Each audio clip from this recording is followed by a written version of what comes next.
abraço, estamos começando mais a edição do nosso vídeo aqui pela TV, canal 4 das Cooperativas da Bahia.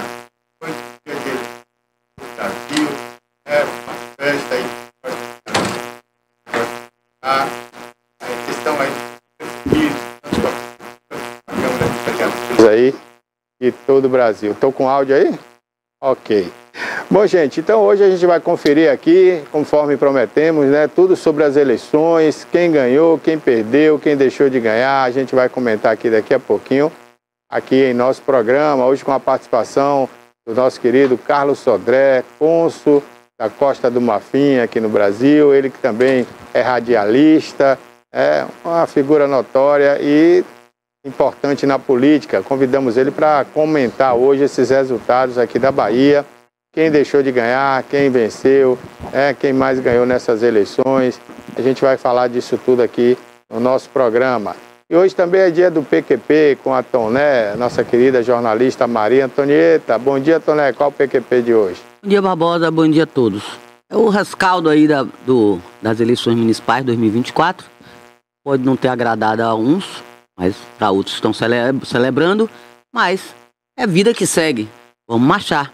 Vamos avaliar aqui quem foi bem, quem foi mal. A Câmara foi renovada em mais de 60%. Isso também foi muito bom para a população. Vamos ver se repetir os mesmos erros e as mesmas manobras, aquelas estratégias políticas duvidosas que a gente sempre sabe que sempre há. Então, vamos avaliar isso direitinho. Ok. Então, daqui a pouquinho a gente vai falar muito sobre política aqui. Vou dar logo um bom dia para Carlos Sodré, que vai participar aqui com a gente hoje. Bom dia, Sodré. Bom dia, Barbosa, bom dia, Antonieta, bom dia, telespectadores. Cadê o Sodré? É sempre uma alegria voltar à TVI. Ok, daqui a pouquinho então o comentário do Carlos Sodré aqui com a gente. Úrsula Matos também está aqui, né? Claro, hoje é dia do quadro Ela por Elas. Bom dia, Úrsula. Bom dia. Qual o tema de hoje? Bom dia, queridos. Bom dia, Barbosa, Toné, Carlos Sodré, autoridade. Bom dia, telespectador querido. E hoje a gente vai falar sobre política, né? A maior prova de que mulher não vota em mulher. Mulher não vota em mulher. A gente não sabe o poder de fogo que a gente tem nos dedos e nas mãos. Nós somos a maioria do eleitorado brasileiro, mas infelizmente nós mulheres não temos uma consciência de gênero, de classe. E aí, aqui em Itabuna, por exemplo, tivemos a capacidade de eleger tão somente uma vereadora. Reeleger uma vereadora. É uma pena, né? Com tantos nomes belíssimos à disposição, com tantos nomes aí de valor, mas só reelegemos uma única vereadora. E eu fico triste por isso. Ok, então tudo isso e muito mais a partir de agora aqui em nosso programa, que está sendo transmitido direto do Alto das Comunicações no bairro de Fátima, nos estúdios da TVI, um canal da Ação Programadora de Canais. E os termômetros aqui marcando 28 graus nesse momento. O dia começou quente, bastante ensolarado. A mínima hoje foi de 20, a máxima chegará a 30 graus ao meio-dia. Algumas nuvens passarão aí no decorrer do período, né? Já que uma frente fria está indo para o mar, para o oceano, veio do sudeste, e essa frente fria é um resquício dela, né? Uns resquíciozinhos ali, umas nuvens passas vão passando aí por Itabuna e por Ilhéus, que nesse momento marcam 27 graus, os termômetros em Ilhéus. Ilhéus está de parabéns, novo prefeito eleito, né? Valderico Júnior, que já vai conversar com a gente aqui na TVI. Olha, nesse momento, 27 graus, não há previsão de chuva para o decorrer do período, algumas nuvens esparsas no céu de Ilhéus, a máxima chegará a 29 graus. Tá aí, então, a previsão do tempo, do clima-tempo para Itabuna e Ilhéus no dia de hoje. Vamos começar, então, o nosso programa. Quando o prefeito eleito de Ilhéus, Valderico Júnior, estiver online, por favor, a produção me avisa aí para a gente botar aqui rapidamente, né, antes do quadro Ela por Elas, para a gente poder liberar o prefeito, que hoje está dando muitas entrevistas, né, emissoras aí de Ilhéus, da capital, de outras cidades. Todo mundo quer ouvir aí o prefeito eleito de Ilhéus. Vamos tentar um contato também com o prefeito reeleito de Itabuna, né, Augusto Castro, que venceu por uma margem muito boa de votos. A gente vai comentar isso daqui a pouquinho aqui também no programa. Ele que quebrou um tabu, né? Itabuna nunca reelegeu um prefeito. Pela primeira vez o Augusto Castro, né, quebrou esse tabu aí, reeleito como prefeito de Itabuna e com uma margem grande de votos. Bom, então assim que o pessoal estiver online, avisa pra gente. Olha, o Bom Dia do Carlos Sodré não foi completo, porque o vídeo dele não apareceu, né? Então vou dar de novo bom dia. Carlos, qual é o destaque aí do seu comentário hoje aqui na avaliação desses resultados das eleições? Só uma pinceladinha rápida para gente. Eu acho que a gente teve eleições no Brasil inteiro, muitos resultados previsíveis e outros inesperados, surpreendentes, alguns até a merecer maior prospecção para entender, que fogem a toda a lógica, embora a atividade política não tenha só lógica, não é? Às vezes também ela tangencia a lógica. E estamos aí, e sempre ao seu dispor, e na alegria de vir a TVI, hoje aqui tendo em outro quadro já existente, a doutora Úrsula Matos, aqui conosco, e está perto de Tonei, perto de você, sempre está junto do coração. Obrigado, Carlos. Prazer é nosso. A gente vai falar dos resultados aqui da região, destacando na Ibicaraí, com a reeleição da Mona Lisa. Tivemos também Itapé, com a eleição do... Reinaldo Chamado do Coentro, Reinaldo, né? Das Batatas. Das Batatas, do Coentro, enfim. Era, como o próprio Carlos Sodré já tinha dito aqui, a semana passada, era o favorito lá em Itapé. Reinaldo, né? Martins. É o Reinaldo Martins. E o Beto Matos, que é de Itabuna, também chegou perto, né? 2.900 votos, né? Chegou perto aí, mas não levou, né? É pela sexta vez que perde. Quem levou foi o... Sodré falou que ele ia pro Guinness. É, né? Já foi. Já foi, mas a gente vai comentar isso daqui a pouquinho aqui no programa. Mas é aquela história, né? Ele mora em outro domicílio, né? Fica complicado. Não é lá. Ele não mora lá. Bom, vamos então, já estamos com o prefeito eleito aí de Ilhéus. Tá dando outra entrevista. Então vamos fazer o seguinte, vamos com o quadro da Úrsula Matos logo para a gente liberar a Úrsula, né? O Ela por Elas, e a gente hoje também fala de política no Ela por Elas. Bom dia, Úrsula, vamos lá. Bom dia! Cadê a vinheta? Cadê a vinheta? Eu faço questão dessa vinheta. Roda a vinheta. Tá. Então agora vai...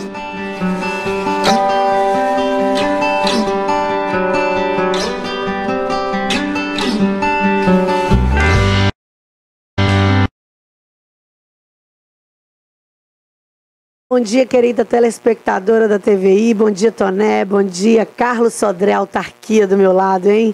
Ai, que honra. Bom dia, o querido Barbosa. Bom dia para você que tá aí surpreendido com o resultado dessas eleições ou que tá feliz, hein? A verdade é que, entre mortos e feridos, nós temos um resultado não tão expressivo para as mulheres. Aqui em Itabuna nós conseguimos reeleger uma única vereadora, né? Uma única mulher na Câmara de Vereadores.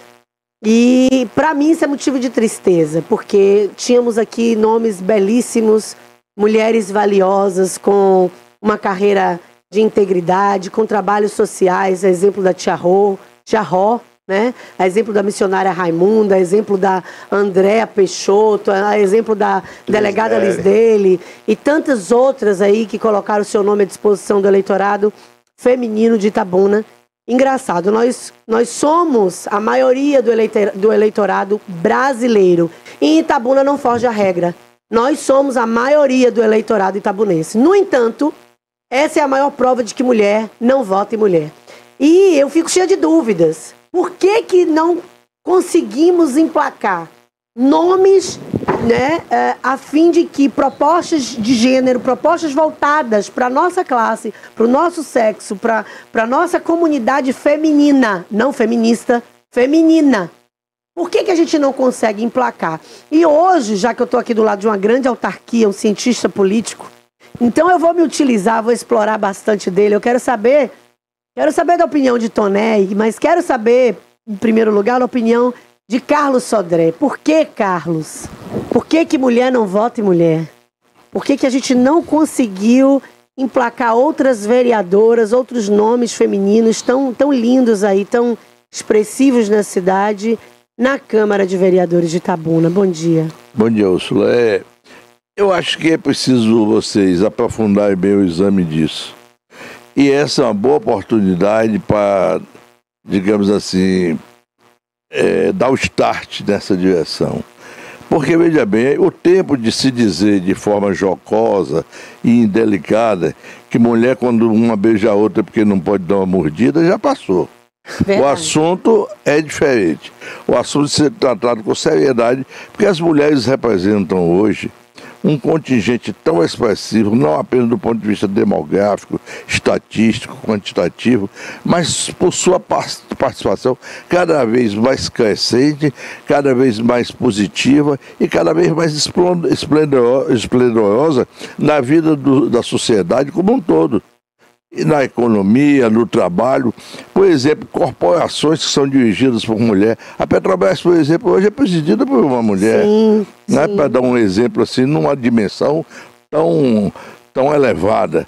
E as mulheres estão qualificadas e se qualificando cada vez mais para poder participar do processo. É necessário que se arregimentem, mas antes de tudo, criem uma consciência de que elas são parte disso. Eu particularmente acho que as mulheres têm até muitas vezes melhor desempenho do que os homens em muitas situações. Pois é. E como tratar, né? Como tratar assuntos tão delicados se não forem encabeçados por mulheres? Outro dia a gente estava aí com a questão do aborto. Libera, não libera? Se for liberar, até qual semana de gestação? Então a penalidade que vai ser voltada para a mulher que decidir abortar, vítima de estupro, vai ser maior do que do próprio estuprador. E isso causou em todas nós assim, um medo e um sentimento de perplexidade absurdo. Eu lembro que, à época, eu, a Toné, o Barbosa, comentamos sobre isso. Diz para mim, Toné, por que mulher não vota em mulher? Por que mesmo diante de assuntos tão delicados, que a gente tem certeza que as mulheres deviam estar à frente dessas provocações, dessas construções de legislaturas, de luta pelo direito de outras mulheres, por que a mulher não vota em mulher? Você consegue explicar? É difícil, porque a gente continua vivendo sob uma sociedade machista. É o marido, é o chefe, é o patrão, é o irmão, é o cunhado, é o tio. Todo mundo manda na mulher. Então, quando você vê no núcleo familiar, começa daí. Olha, você vai votar aqui, meu amigo aqui, fulano de tal. Não. Aí começa logo um conflito. O conflito começa em casa. A mulher não pode votar diferente do seu marido, do homem. Tem que votar igual a ele. Começa daí. E a mulher não se libertou disso ainda, entendeu, Úrsula? É difícil. Você vê que a gente só conseguiu reeleger uma vereadora, que é Vilma Oliveira, que é do PCdoB. Que representa aí o pessoal da PLB, do professorado e tal, tudo bem. Agora, a única que botou a cara era uma professora, uma senhora já, 0,46%. Não foi competitiva. Não seria num universo desse, machista. A professora Cleonice não tinha condição nenhuma, mas ela foi. É por aí, teve 0,46%, na próxima tem que ter uma mulher também lá. Vai 1%, 5%, 10%, até a gente chegar e conseguir disputar pau a pau com um homem. Mas tem que ir. Tem que ir pra luta. É um desafio? É. Mas a mulher, como você falou, não vota em mulher. Renato Fernando Gomes dizia muito isso. Mulher não vota em mulher. Hoje a gente... É feio isso, a gente assumir esse jargão. Infelizmente. Hoje. Infelizmente, mas é isso. Mas aí. É a realidade. É a realidade. Os resultados das eleições municipais, estaduais, elas nos demonstram isso, né? Agora, Toné, engraçado. Como discutir política pública, como discutir política de gênero, como discutir questões ligadas ao mundo feminino, se a gente não tem uma representatividade que fale por nós, né? E eu sei que existe mesmo uma questão do patriarcado, uma questão muito forte, Úrsula. A gente pensa que se libertou disso, mas você sabe mais do que eu que é muito forte isso. A nossa sociedade ainda é machista, ainda é muito machista. Eu vou votar nessa mulher, essa mulher vai pra frente não, vai pra lugar nenhum. Sim, a própria mulher que fala. Então, somos rivais de nós próprias mesmo, das nossas... Rivais de nós mesmos. Nós mesmas, aí fica difícil. Verdade. Não dá. Porque ainda que a candidata a prefeita de Itabuna não tenha tido, vamos dizer assim, uma desenvoltura tão esperada, o fato é que para a Câmara de Vereadores de Itabuna, nós tínhamos nomes aí de mulheres que fazem e acontecem independentemente de política. A Tia Ró, né, a missionária Raimunda, a Andréa Peixoto, que é uma advogada que fala em nome... A Lisdele, delegada. Né? Quem? Larissa. A Clarice? Larissa. Larissa. Pois é, e quantas outras mulheres? Teve outra aqui, Camboim, não tem uma Camboim? Que veio aqui, foi entrevistada Ela, inclusive, ela fazia par com outro candidato, né? Pois é, que foi entrevistada pelo Barbosa. Então, nós tínhamos uma gama de mulheres para representar o eleitorado feminino de Itabuna. E perdemos uma grande oportunidade de nos fazer representar. Porque é aquela coisa, nós precisamos de voz. Para termos vozes, né, nós precisamos ocupar as cadeiras de poder na esfera municipal, estadual e nacional. Se isso não acontecer, vai ficar difícil. Porque aí a gente vai colocar na mão dos homens a grande oportunidade de falar sobre os nossos úteros, de falar sobre os nossos problemas, sobre as nossas trompas, de falar sobre as nossas inquietações e provocações. E eu acho que é um lugar de fala que eles vão morrer sem ter, em que pese a gente saber que tem grandes políticos homens, sensíveis e abertos a levar com responsabilidade as pautas, né, do eleitorado feminino, né? Então eu quero dizer para você que esse é o momento de você cobrar do vereador, do prefeito que você votou. Sendo ou não sendo mulher, esse é o momento. Para quem votou na que a gente reelegeu, ótimo, é nela que a gente vai, com ela que a gente vai contar e o trabalho dela que a gente vai continuar fiscalizando a partir de agora. Mas para quem votou nos homens, você na condição de mulher, o momento é esse, de a partir de agora bater lá na porta do gabinete e dizer fazer assim, a cobrança. Eu votei no senhor.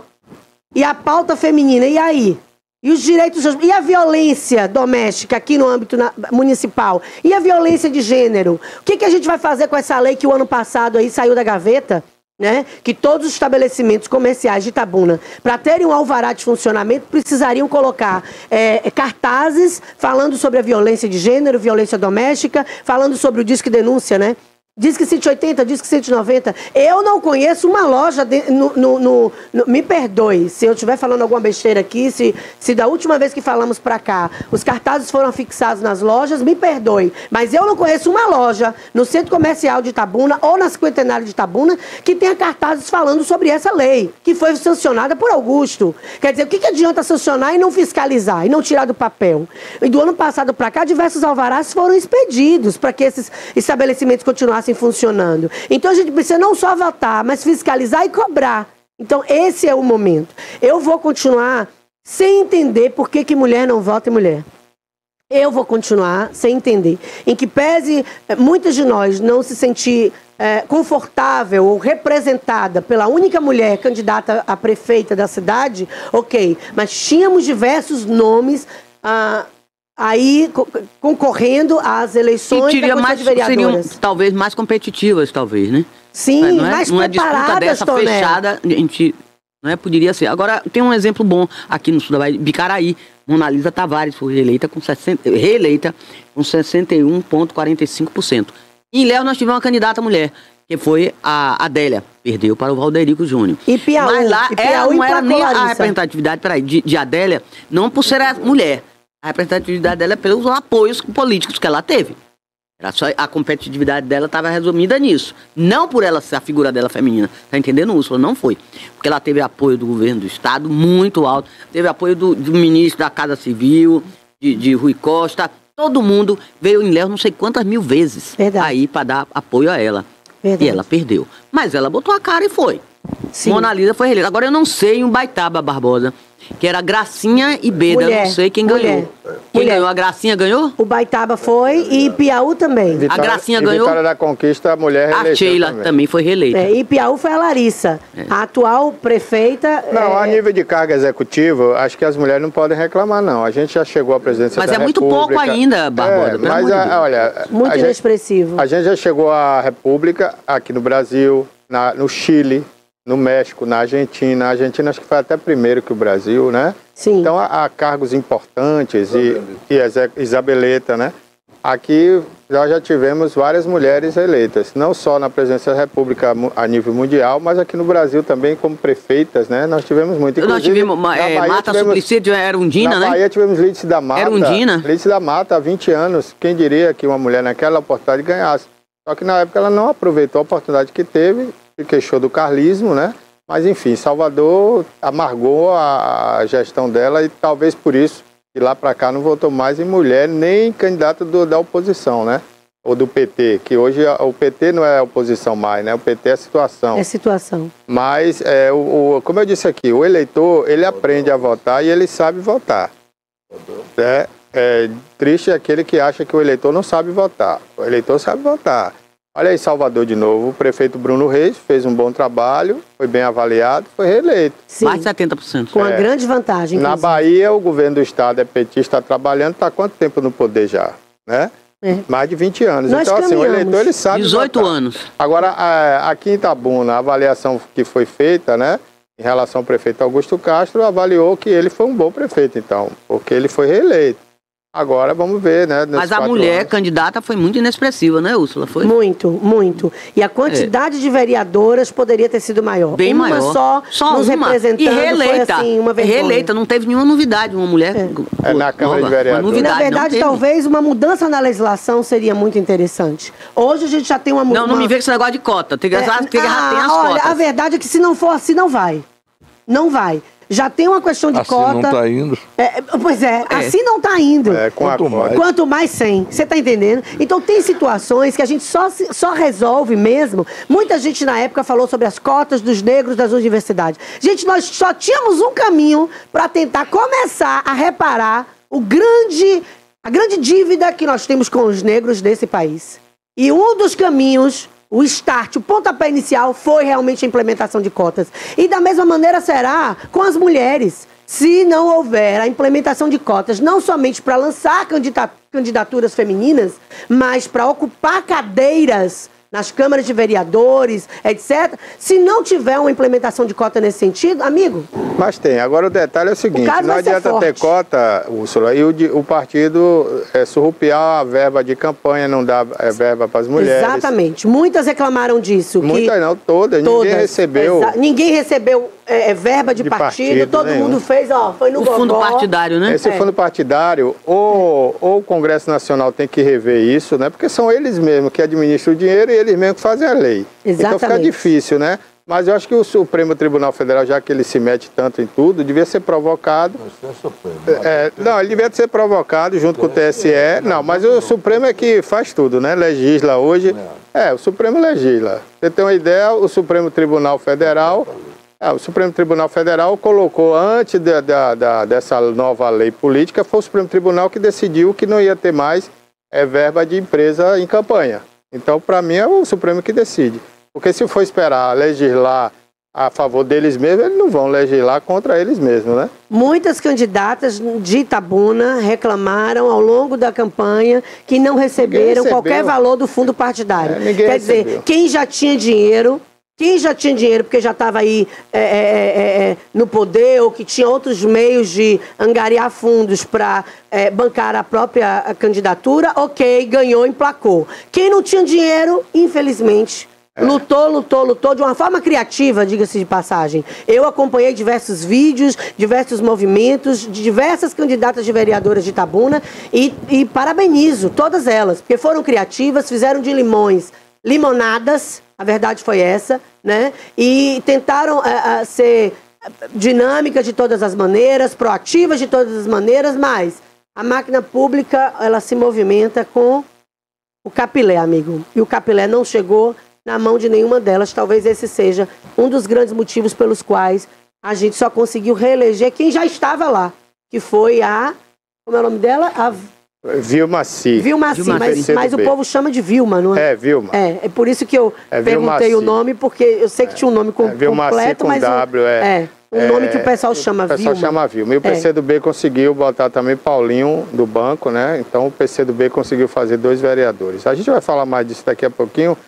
E eu quero depois deixar um programa especificamente para a gente debater essa questão do fundo partidário. Ótimo. Eu quero ver a prestação de contas desse partido e para onde foi esse fundo partidário. Olha, o partido Bolsonaro foi o que mais arrecadou no Brasil. Quase 1 bilhão de reais. Né? De 5 bilhões, ele pegou aí 1/5. 1 bilhão de reais.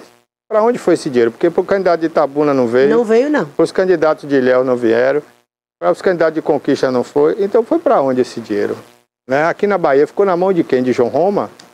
Eu queria saber, eu gostaria que ele prestasse contas e a gente precisa ver essas contas, né? Parece que fica ali só em torno da família de quem manda no partido.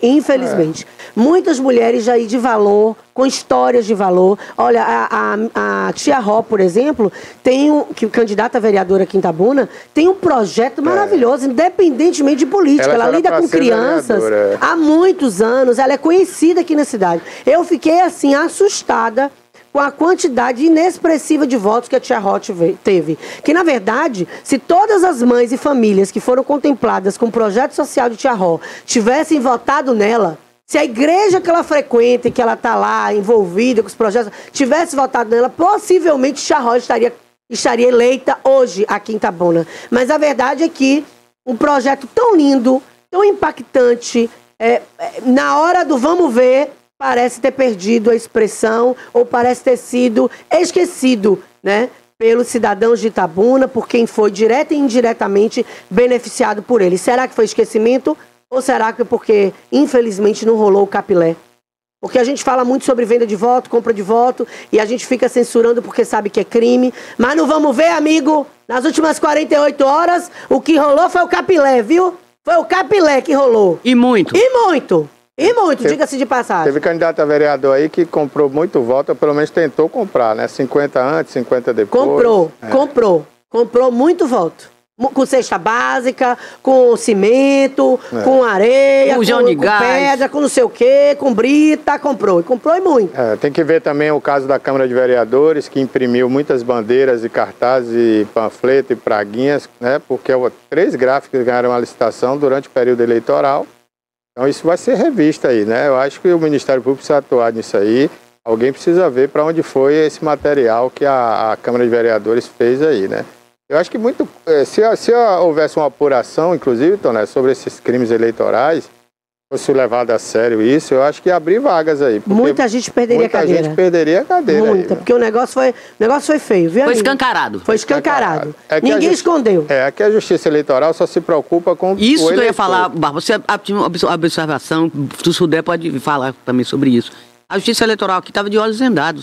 Cega, surda e muda. Se o eleitor filmar o voto, aí vai preso. Se o eleitor fizer isso, vai preso. Se o eleitor fizer aquilo, vai preso. Boca de urna funcionou, foi uma... Não, boca de urna isso já funciona há muito tempo. Agora... Sim, mas é proibido, Barbosa, não é proibido? Não entendo. É proibido. Tudo é proibido e tudo é feito. E ninguém faz nada, ninguém fala nada. Às vezes a pessoa faz uma denúncia e não dá em nada. Mas essa questão da contratação das gráficas é uma coisa assim... vamos dizer assim, vergonhosa e facilmente comprovada. O Ministério Público está onde? Onde que está o Ministério Público? Alô, juiz eleitoral, promotor de justiça. Onde vocês estão? Vivendo em qual país? Em qual planeta? 3 gráficas foram contratadas e imprimiram aí e o pior que diversos materiais eleitorais. Para onde? Para quem? Como? Por quê? E o pior, viu, é que essas gráficas, na própria contratação, já estabelece um crime, porque são 3 gráficas com o mesmo CNPJ, no mesmo endereço. Peraí, isso já é indício de crime. Não existe 3 empresas com um só CNPJ. E um órgão público ainda contratar isso, assinar, como a gente tem aí os papéis aí mostrando. É um escárnio na cara da sociedade. Absurdo. E eu errei por pouco, viu, na reeleição de alguns vereadores, que eu falei que só ia eleito o Ricardo Xavier, que reelegeu, o Danilo lá da URBS, porque... Danilo da Nova Itabuna. Da Nova Itabuna, porque ele tem ali o nicho dele, ele foi o único que fez a oposição ao atual prefeito. Acertei nessa aí. Acertei no Manuel Porfírio, né? Que ele tem o povo do PT todo ali com ele, fechado. Então eu disse aqui que ele seria reeleito. Eu só errei no pastor Francisco da Igreja Universal, que perdeu, né? Perdeu. O Partido Republicano fez um vereador, mas não foi da Igreja Universal. Dessa vez os fiéis não quiseram votar aí no pastor Francisco.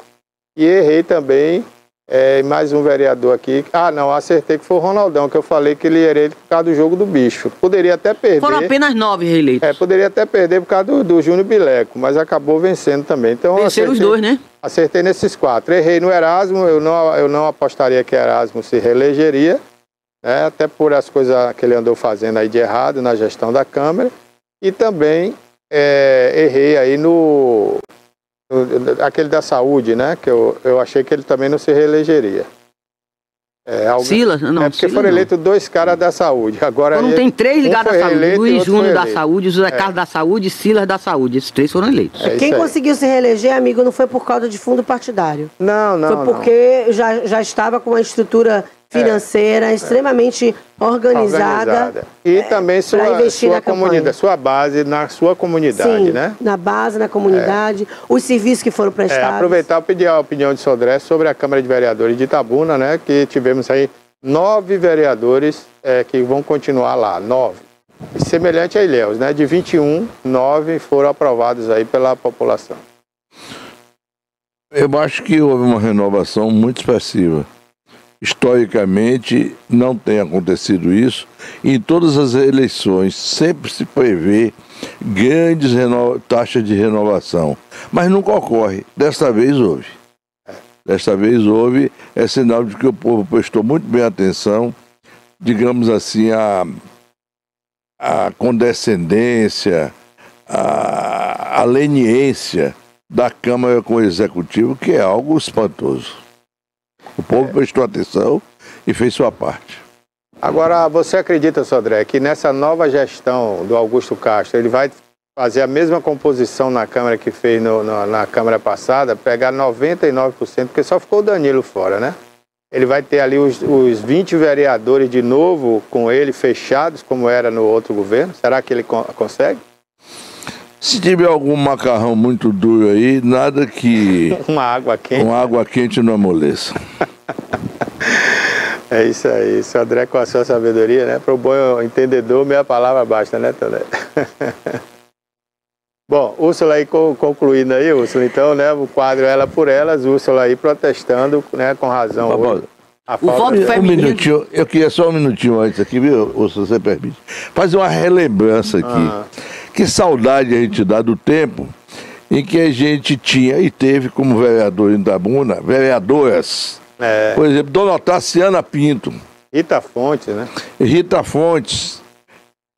Rosalina Monfi de Lima, professora Rosalina. A gente tinha uma só e continua tendo uma hoje, depois de tanto debate, de tanto esclarecimento, de tantas boas candidatas, boas e belas candidatas. Neiva Monteiro, mais recentemente. Neiva, mais recente, Monteiro, bela pessoa, minha querida amiga, Regina, colega era enfermeira, foi no mesmo tempo de Neiva. Eram duas. Teve aquela professora do Cionf, não foi? Diretora do Cionf. Ana Carolina, né? Isso, Ana Carolina. Charliane há pouco tempo. Charliane. Recentemente, Então, assim, a Câmara sempre bota uma mulher lá, né? Uma só. A Câmara não, o eleitor. Não mais do que duas. Mas olha, embora ela seja atuante, e o que eu vou dizer não tem nada a ver com a capacidade dela de intervir no processo, mas parece que bota como se estivesse botando um jarro para ornamentar a Câmara. E não é para isso, né? Elas fizeram um bom trabalho, não foram meramente decorativas, quero repisar para não haver má interpretação, mas eu acho que quando o povo faz isso, como se estivesse fazendo uma concessão à categoria das mulheres, ao gênero feminino. É verdade. E não deve pensar dessa maneira. E recentemente também nós tivemos uma mulher policial. Sim. É a Valéria. Valéria, né? Cabo Valéria. Cabo Valéria. Minha amiga. Soldada Valéria. Né? Soldada Valéria. Hoje é cabo. Hoje é cabo. Fica o nosso apelo. Já deve estar adiante até. Fica o nosso apelo. A você, mulher que foi eleita, reeleita, que você tenha uma consciência de gênero, uma consciência de classe, esteja disposta a lutar não somente pelos direitos dos homens e de todo e qualquer cidadão, mas a focar com sensibilidade que precisa as causas das mulheres. Violência de gênero, violência doméstica, né? A questão da capacitação, da empregabilidade, a questão da educação voltada para essas mulheres, a questão do empoderamento dessas mulheres através de compartilhamento de informações. Nós precisamos dizer para essas mulheres que, apesar de ocuparmos a quinta colocação, no 5º país do mundo que mais mata mulheres, que nós precisamos ser intolerantes a todo e qualquer tipo de violência. Apesar do Fórum Nacional de Segurança Pública ter dito e comprovado que todos os tipos de violência contra a mulher cresceram assustadoramente, nós precisamos provar para essas mulheres que elas precisam dizer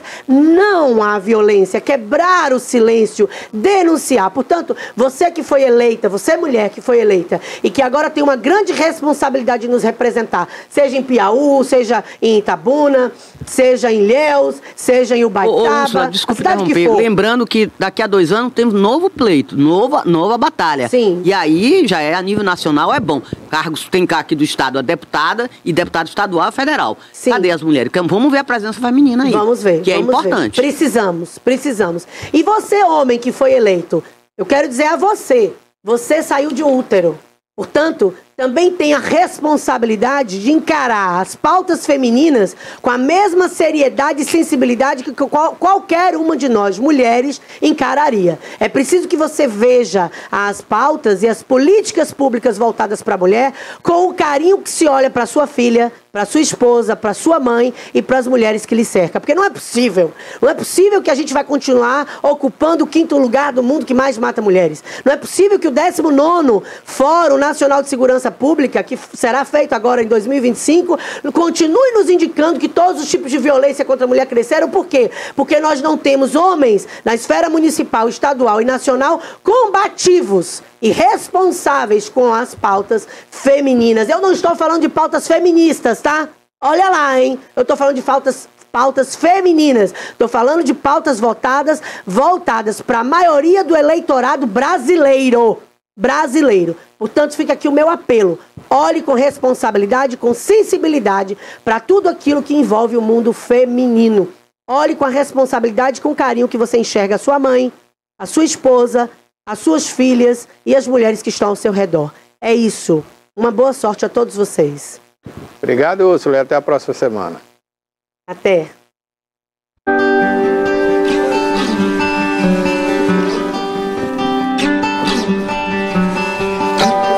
Tá, valeu, minha amiga. Obrigado, viu, Úrsula?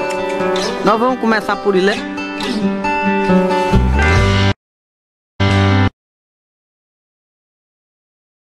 Ok, o quadro Ela por Elas volta na próxima segunda-feira com a Úrsula Matos. E a gente continua falando dessa política aqui, com as análises agora, né, do nosso querido Carlos Sodré, que está aqui já no programa, já deu bom dia, você que está ligando agora, né? Carlos Sodré, nosso convidado especial de hoje, se comprometeu a estar aqui com a gente, comentando, né, as eleições de ontem, principalmente aqui em nossa região. Então vamos lá.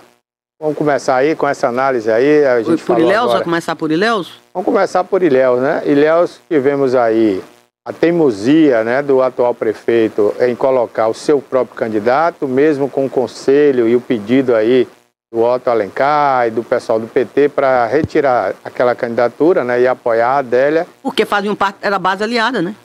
E aí houve já aquele escândalo aí, né? Ele disse ser uma armação da Polícia Federal. Eu nunca vi a Polícia Federal fazer armação, né? Mas ele disse. Teve gente que ainda acreditou. Enfim, mas lá deu o Valderico Júnior. Então gostaria da análise aí agora do Carlos Sodré. Ele que inclusive acreditava na vitória da Adélia, não é isso, Carlos? Acreditava, continuo acreditando, porque eu entendo que a Adélia foi vitoriosa. Ela deu um passo importante. Ela saiu do nada do ponto de vista político, eleitoral e partidário, trouxe a sua biografia.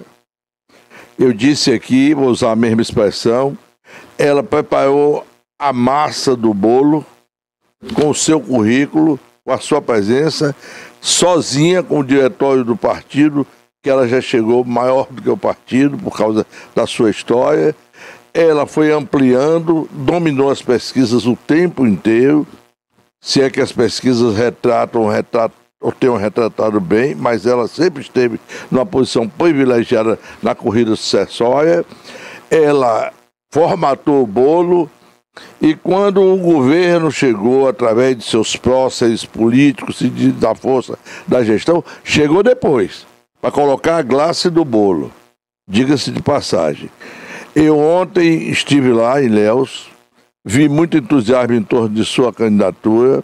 A diferença é inexpressiva para o tamanho de Ilhéus.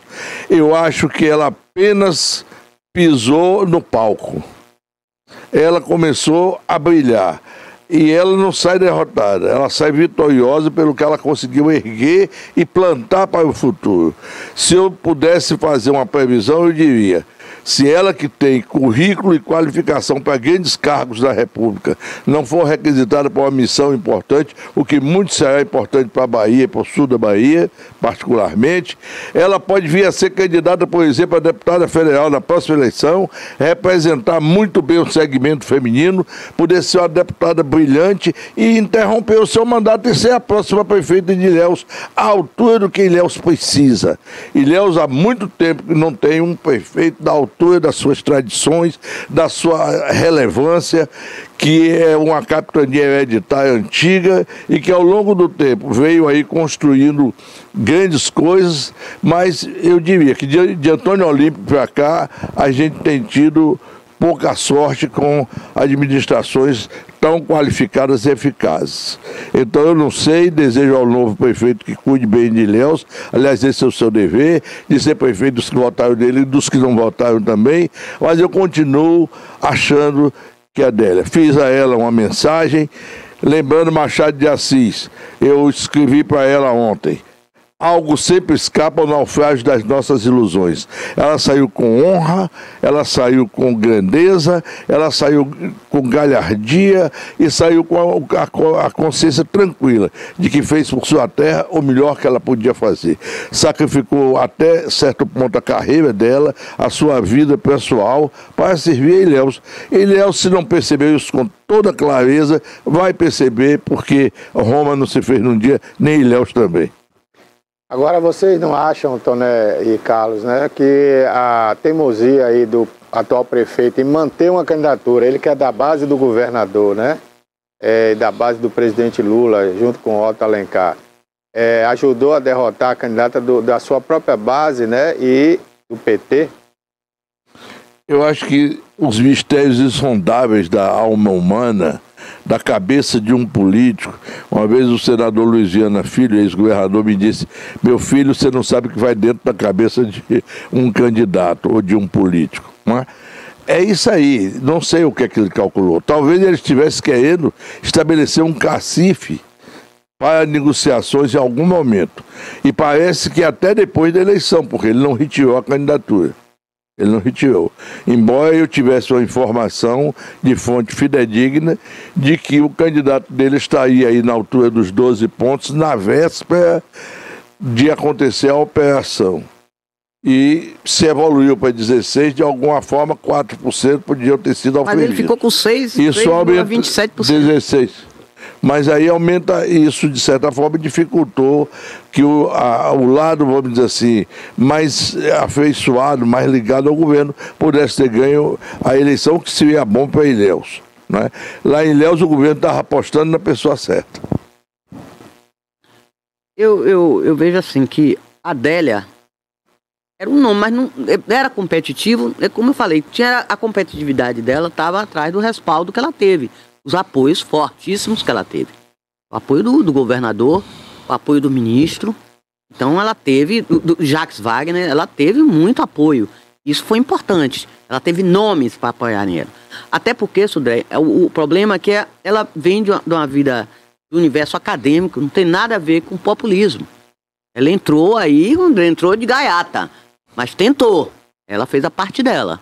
Só que não sei se esse era o nome. Outra coisa que o pessoal fala: por que botou 2 candidatos da esquerda, que Augustão também era da esquerda? Por que eles não arranjaram outro candidato de outro partido para a chapa majoritária?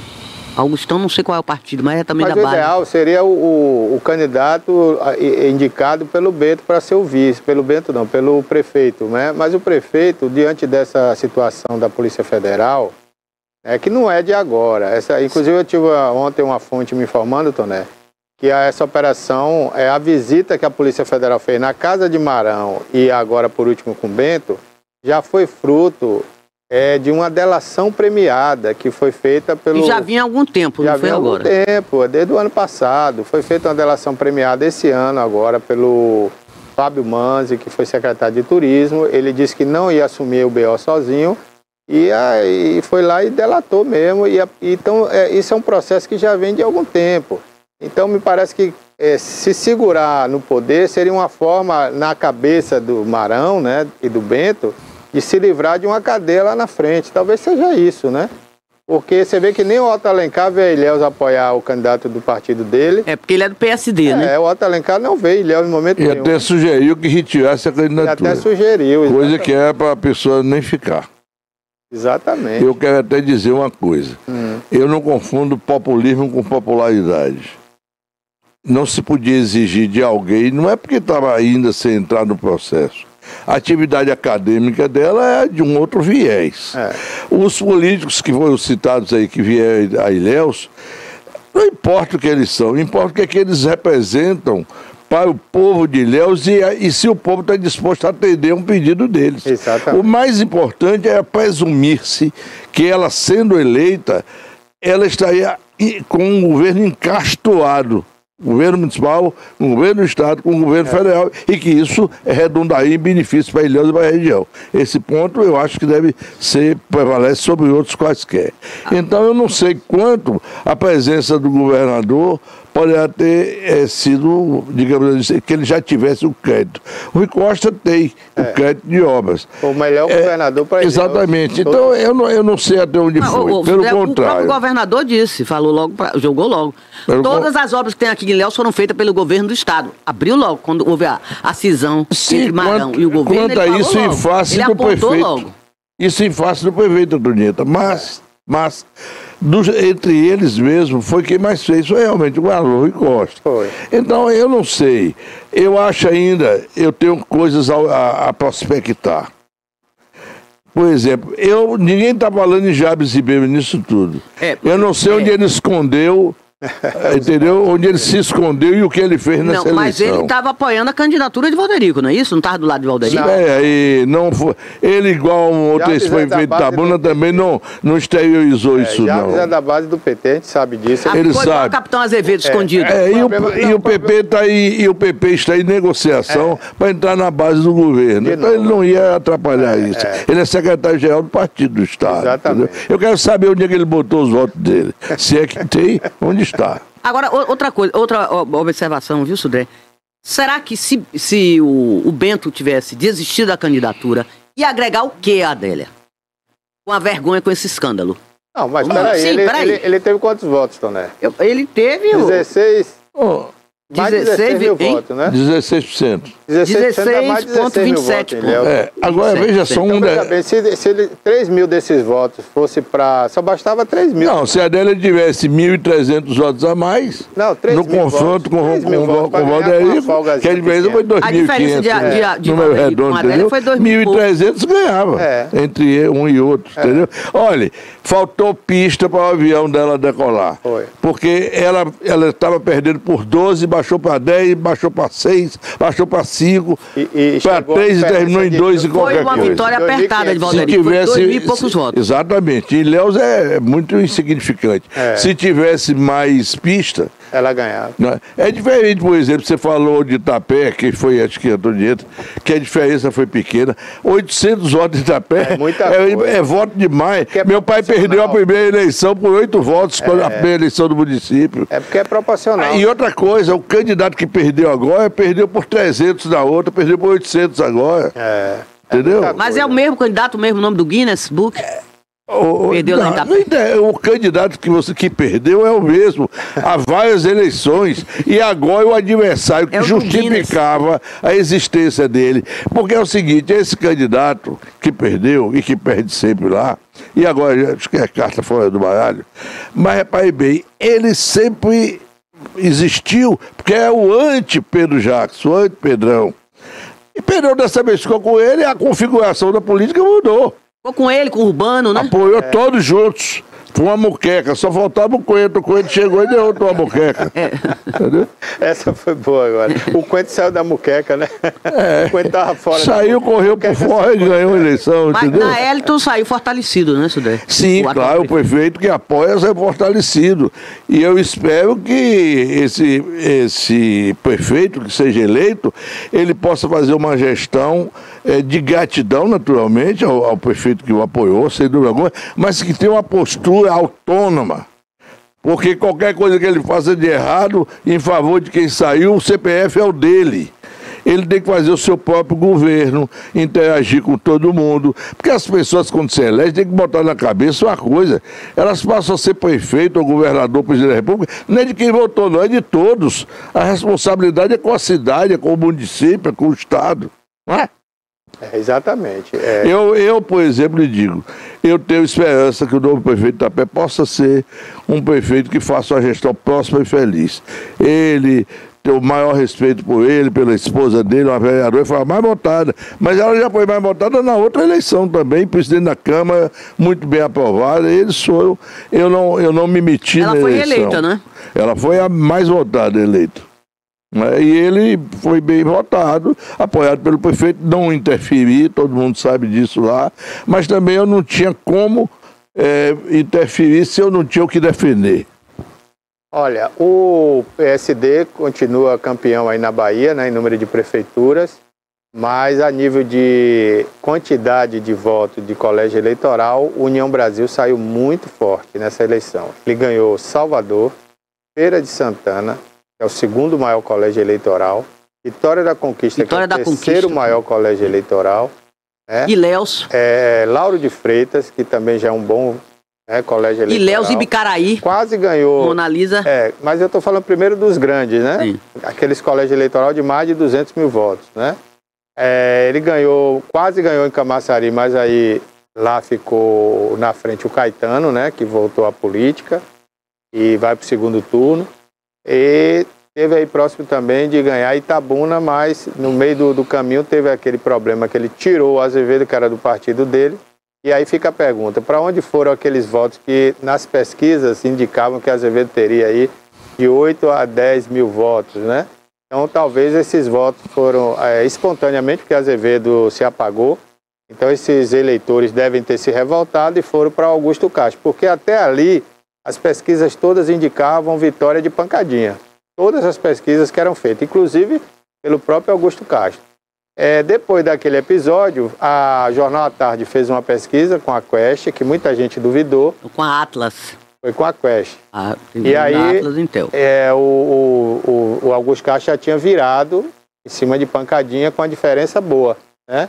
E agora foi confirmada a última pesquisa aí feita pela DMX, se não me engano, PMX, uma coisa assim, que foi contratada pela empresa de internet lá de Quaraci, a Rede Portal, e bateu certinho aí, 55% de diferença dava essa pesquisa, de boca de urna praticamente, que foi feita às vésperas da eleição, né?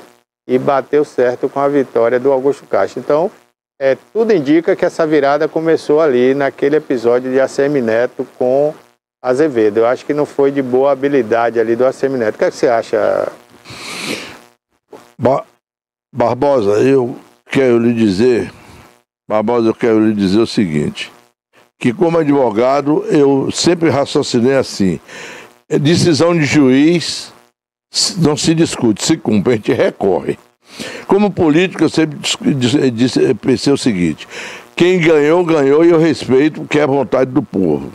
Mas há situações, e a vitória de Azevedo sobre Jussaia foi uma, em que até a véspera da eleição ela tinha uma posição, até o sábado, e ganhando em tudo, pesquisa, debates, caminhada, etc. E perdeu para Azevedo no outro dia. E eu fiquei intrigado e fui pesquisar. E prospectei tanto que descobri a verdade que não é aquela que se alardeou. E essa da agora eu vou prospectar, porque nos vamos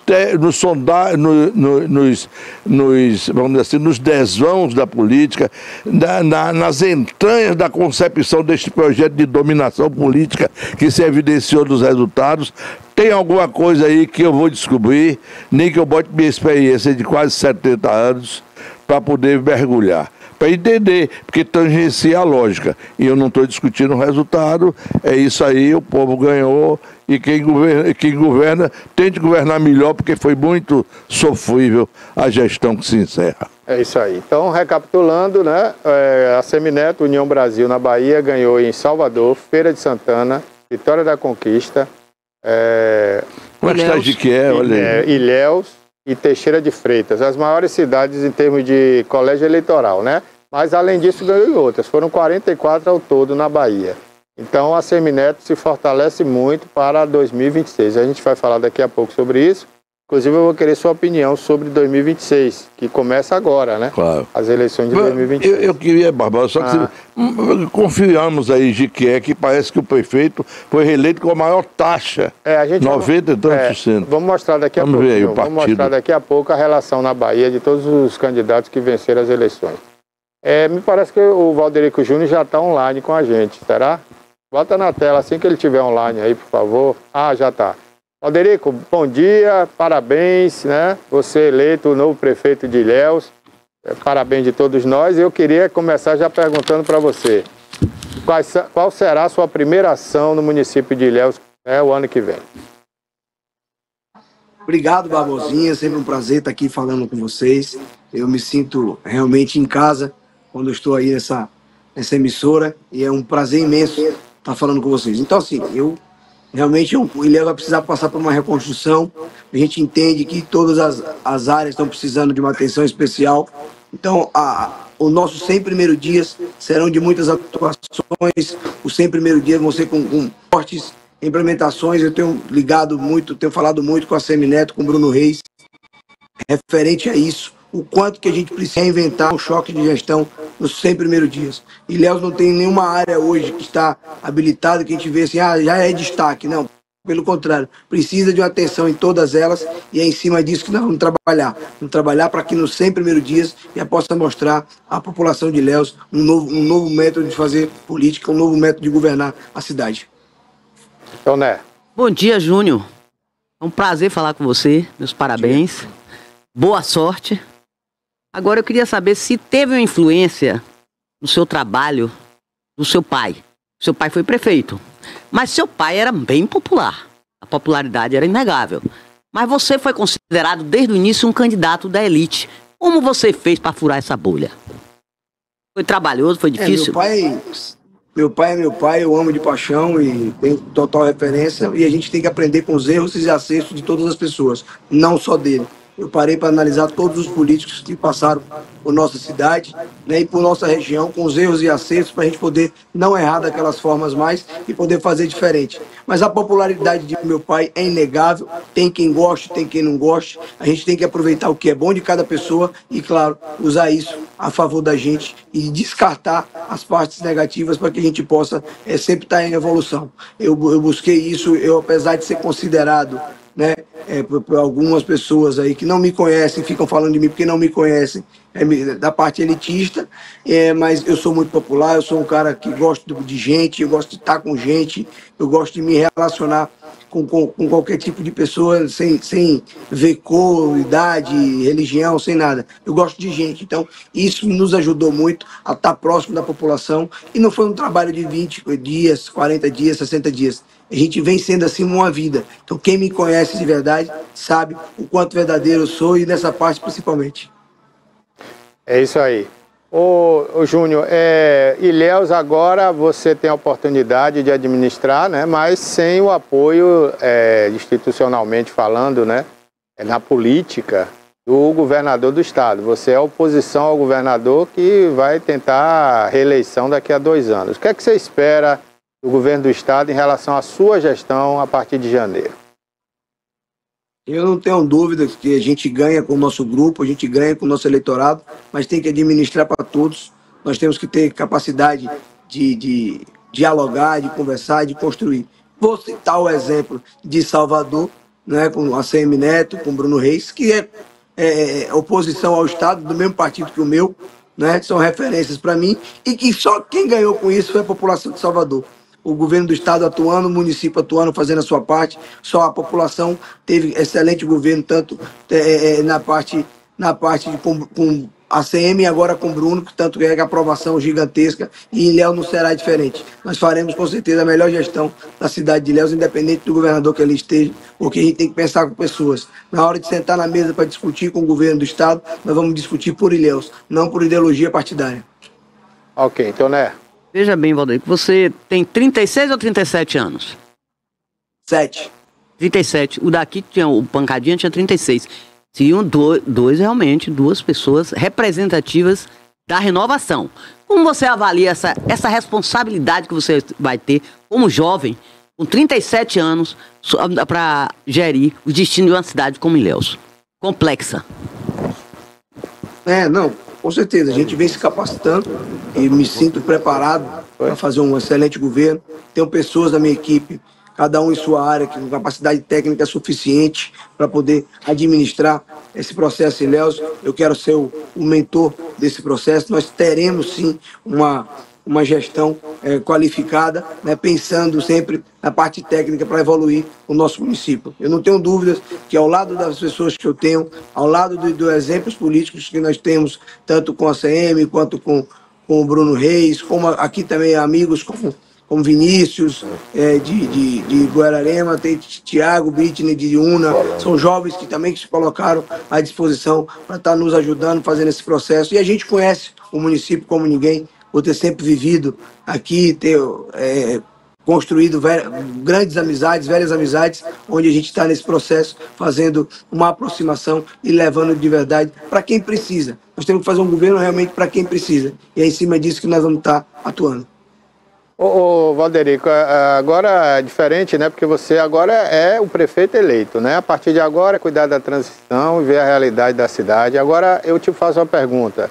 Eu não conheci seu plano de governo, né? Mas Ilhéus tem uma vocação gigantesca para o turismo. Nunca foi aproveitado isso. Eu digo isso aqui no nosso programa o tempo todo. Na área cultural, nós temos muitas deficiências em Ilhéus. E também... nessa questão da chegada desse modal aí, Porto Sul, na ferrovia, que vai começar a operar em breve, eu acredito que dentro ainda do seu governo. O que é que você pensa para Ilhéus, não só a nível do trivial, né, que é cuidar do povo, como você falou, a saúde, a educação, isso é o básico, mas a nível de crescimento, desenvolvimento de Ilhéus. Você vê que Ilhéus tem um território gigantesco, né, que talvez poucas capitais no Brasil têm, e a gente não vê a prefeitura pensar em Ilhéus grande, pensar em crescer Ilhéus, em desenvolver Ilhéus. Você tem esse pensamento como um rapaz jovem que você é, empresário jovem que você é aí na cidade de Ilhéus, né? Tem uma visão diferenciada. O que é que você pensa desse crescimento de Ilhéus? Dá para começar isso ainda no seu governo, dentro desses 4 anos, Valderico? Iremos começar com fé em Deus. Ilhéus precisa deixar de ser a cidade que tem potencial para tudo e de prática não tem nada. Nós sabemos que Ilhéus já foi responsável por mais de 28% do polo de informática, né, com a produção de informática do país. Então a gente tem um polo industrial que pode ser muito bem aproveitado e será o nosso governo. Nós vamos brigar para que estejam mais indústrias aqui na cidade, para que a gente possa gerar empregos e renda, né, para a nossa população, capacitando principalmente a nossa população para poder usufruir dessas oportunidades. Nós temos a parte agrícola, o cacau, o quanto já foi referência no estado, não é? Já ajudou a sustentar o estado da Bahia com a produção do cacau. Então a gente tem possibilidades que nós temos de estar fazendo isso voltar, ainda mais o cacau agora com o preço que está aí. Nós temos a parte do chocolate que a gente pode usar tanto na parte da agricultura quanto da parte do turismo para Ilhéus se apropriar de fato de ser a terra do chocolate. Então é uma oportunidade econômica viabilizando também pela parte turística. Você tem a parte, falando da agricultura novamente, sair da monocultura, hoje diversificar as atividades, ajudar com parte técnica para que a gente possa fazer com que os pequenos produtores, pequenos agricultores possam ser valorizados, amigo, possam ser realmente instruídos para fazer a parte agrícola, fazer a parte econômica agrícola ser pujante na nossa cidade. Porque a área, como você mesmo citou, a área nós temos demais. Se tiver um governo aliado com a população que tem vontade de produzir, que tem vontade de ter sua atividade econômica favorecida, eu não tenho dúvidas de que com técnica a gente vai conseguir avançar muito. Aí, vamos lá, Ilhéus pode ser uma cidade turística, Ilhéus pode ser, olha, turístico, como a gente fala, são 490 anos, né, de história, de cultura, e a gente precisa mostrar isso para o mundo, quanta beleza natural, olha o turismo ecológico, quanta biodiversidade, Lagoa Encantada, Rio do Engenho, tantos rios e praias, segundo maior litoral do país, com praias exuberantes, praias com umas areias diferenciadas, com temperatura de água em excelência para banho, para o turista. Então, assim, muitos potenciais, além do calendário, né, que nós temos que cumprir. A prefeitura terá que ser parceiro e fará acontecer um calendário religioso, um calendário de festas, festividades da cidade, para que a gente possa vender a cidade para o turista vir consumir. Mas lembrando, Ilhéus tem que ser melhor ainda para quem vive, para depois ela receber melhor o turista. Ok, Valderico. Toné quer fazer mais uma pergunta? Eu quero falar ainda sobre o turismo, que é um ponto muito sensível e é importantíssimo para Ilhéus. Agora, a gente vê que na Zona Sul, o boom imobiliário, excelente, explodiu mesmo, foi uma explosão. Cresceu muito os empreendimentos, são milhares de empreendimentos. Agora, na Zona Norte, não está chegando isso, não chega lá esse progresso, esse desenvolvimento. Quando chega, é muito pequenininho. Você vê que até Serra Grande tem alguma coisa, mas Serra Grande já pertence a Uruçuca. E de lá para Itacaré.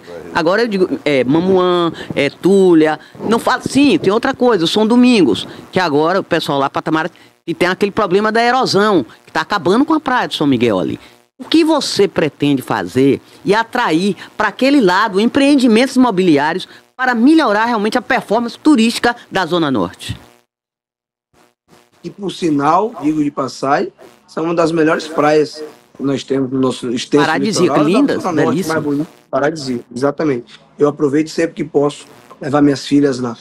Mas eu tenho um compromisso primeiro com São Miguel, com São Domingos, e nós sabemos da responsabilidade que o gestor tem que ter. Não adianta você só ficar terceirizando sem buscar objetividade para fazer acontecer, aprimorar as coisas lá, evoluir, ver essa entrada do mar, né? Cuidar de fato com os espigões que tem que ser feito, cobrar do governo do estado, cobrar da federação, as atuações que tem que ser, porque não pode, cada dia o mar está avançando e as pessoas não têm nenhuma resposta das suas coisas, né? Nenhuma resposta do que precisa ser feito, quanto mais a mão de obra para isso. Então a gente precisa cobrar do Estado, cobrar da federação. Eu vou ser um parceiro, vou levar os representantes aqui dos moradores de São Domingos, São Miguel, para estar acompanhando a gente em Brasília, porque nós temos que buscar soluções para entregar à população de fato, não falácias e sim atividades que possam modificar a qualidade de vida deles. E olha o potencial que nós temos da Zona Norte, onde o setor público tem que fazer suas intervenções. Não adianta a gente ficar cobrando da Zona Norte ou querendo, sonhando, se nós não pegamos e damos alguns feedbacks. Tem uma premissa, não, na Zona Norte mora muita gente, tem muita casa fechada de Itabuna, do povo de Itabuna, então por isso não se faz nada, porque não tem voto. Não pode ter esse olhar.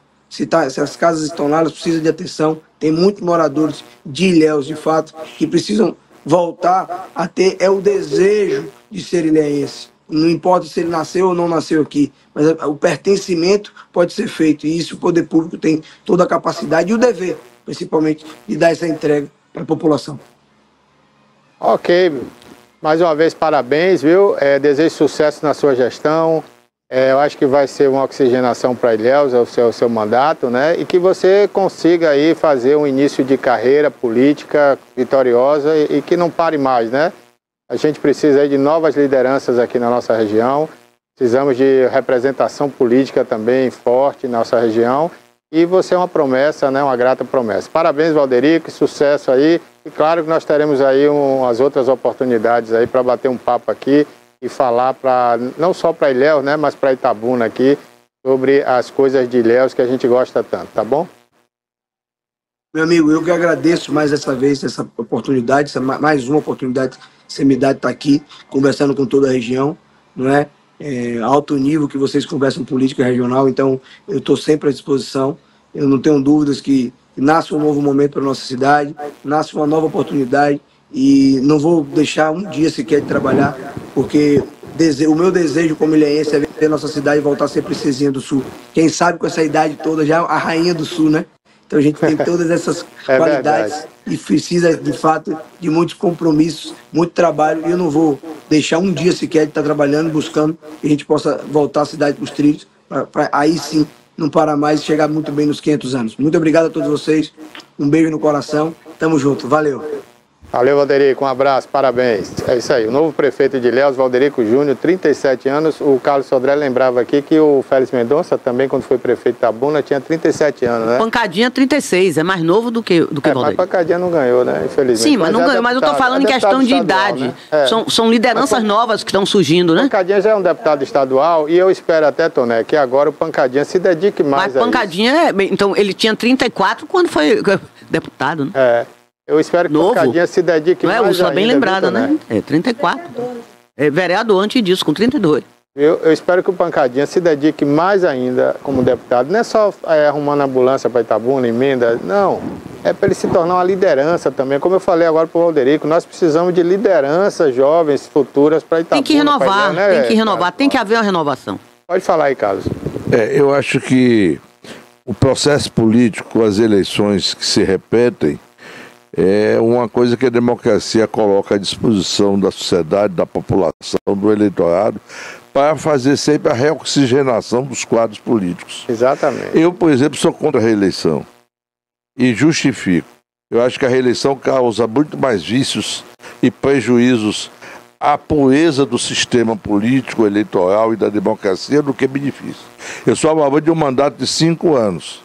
Porque se você tem um mandato de 5 anos, meio mandato é suficiente para você arrumar, meio ano é suficiente para você arrumar a casa, o outro meio ano você vai perder no último semestre da gestão, porque já está se disputando a eleição de sucessão, então é 1 ano, e 4 para trabalhar.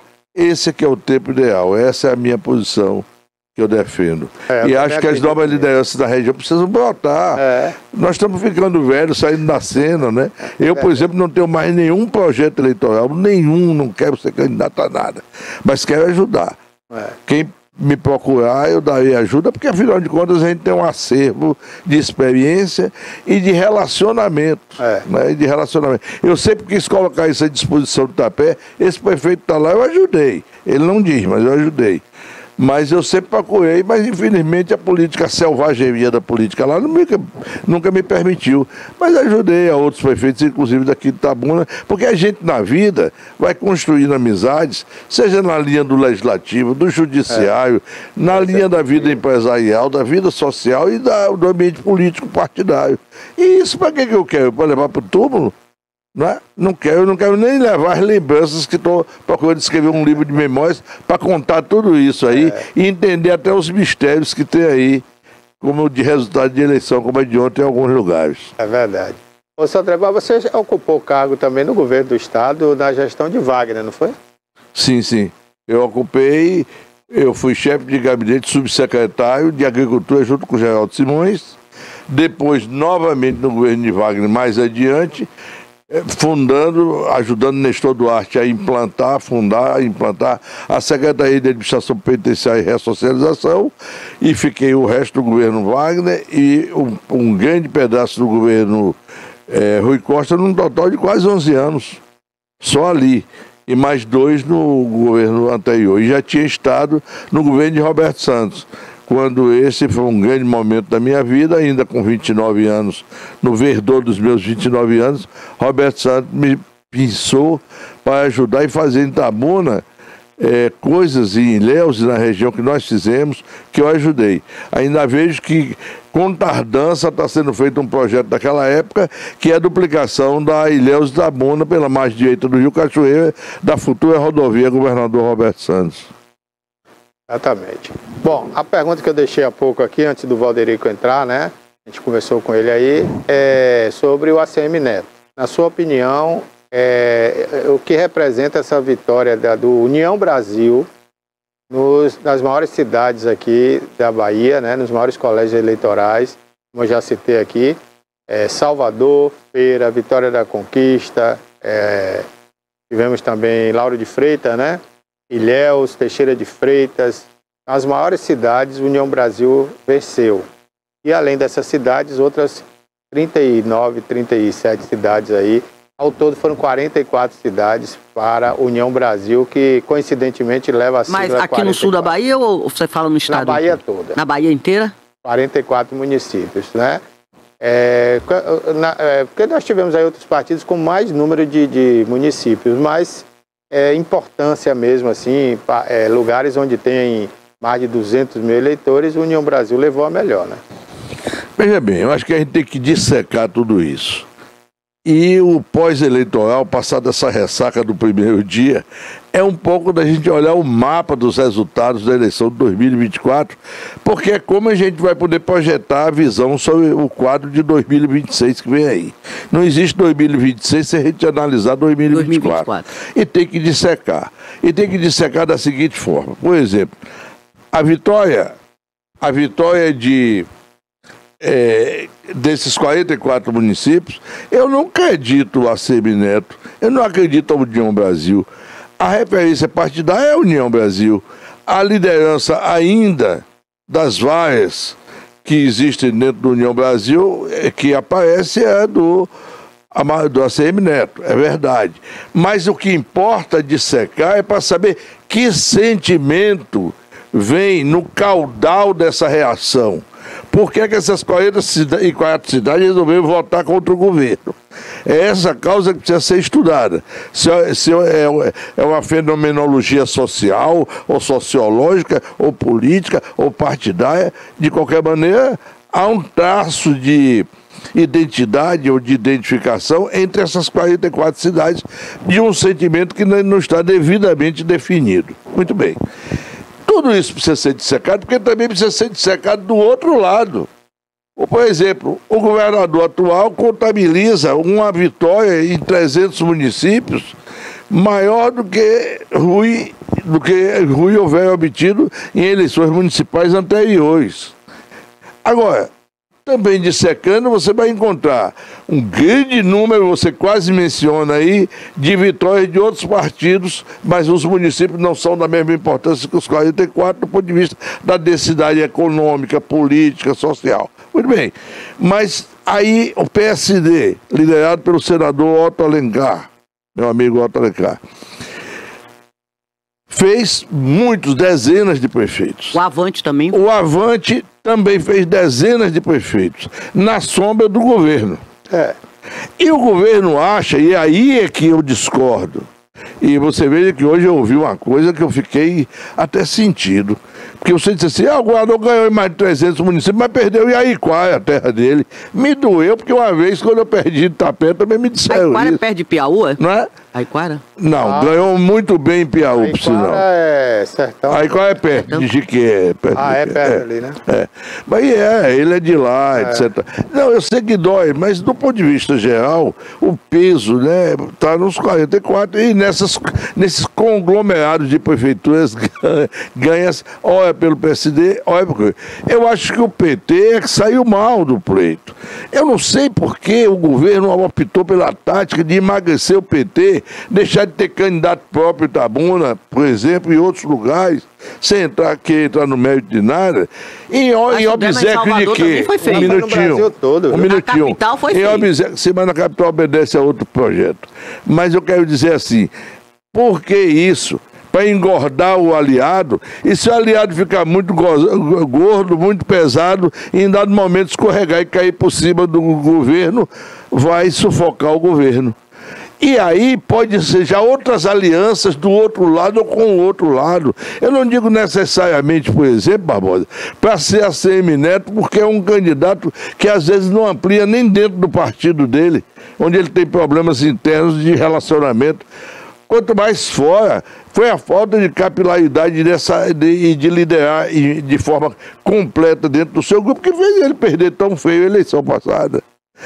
Por exemplo, eu vejo o Bruno Reis como uma liderança emergente, discreta, não está afrontando a Semineto, mas está começando a ser visto pelos de lá como alguém que pode empalmar uma liderança amanhã porque está revelando certas qualidades. Ele é leal, ele é correto, ele é trabalhador. Bom, agora, veja você. Eu vejo, por exemplo, política, tudo está ligado, tudo está imbricado. Por exemplo, eleição agora para a mesa da Câmara Federal. Vocês sabem que tem 2 nomes da Bahia no prelo para a Câmara, né, na discussão. O de Elmar, que foi traído por Arthur Lira, visivelmente, e tem também o nome de Antônio Brito, deputado Antônio Brito, do PSD. Antônio Brito fez um pacto com o Elmar, que se Elmar não emplacar, ele pode passar a ser o candidato. Todo mundo sabe que, digamos assim, o Antônio Brito é muito mais palatável ao Palácio do Planalto do que Elmar. Não é? Até por causa da questão da Bahia. E quem sabe se não vai ser Antônio Brito, eu estou aqui, talvez vaticinando. E se for, se isso vai ter reflexo da sucessão baiana daqui a 2 anos. São coisas sobre as quais a gente deve se debruçar para começar a raciocinar e projetar cenários. É isso que eu quero me recolher esses próximos dias, para pensar um pouco, porque a gente que vem de longe sabe disso. E faço isso com... Eu faço isso com toda independência, com tranquilidade, sabe, Barbosa? Eu tenho que ser honesto com as minhas afirmações, e se sou em todos os lugares, no seu programa sou com mais gosto ainda. Obrigado. Não estou preocupado em agradar ou desagradar, não quero ser indelicado, mas quero ser verdadeiro. Eu não tenho idade para ficar chamando o jegue de meu ioiô. Eu não tenho que bajular ninguém, porque nunca bajulei para chegar onde cheguei, que me basta para fazer de mim um homem feliz, e que feliz sobretudo pelo que pude fazer de positivo. Vou continuar fazendo, seja na minha terra, seja na minha casa, seja como escritor e outras coisas que eu ainda desenvolvo como advogado, inclusive, e sempre às ordens da TVI para qualquer hora. Obrigado, amigo, obrigado.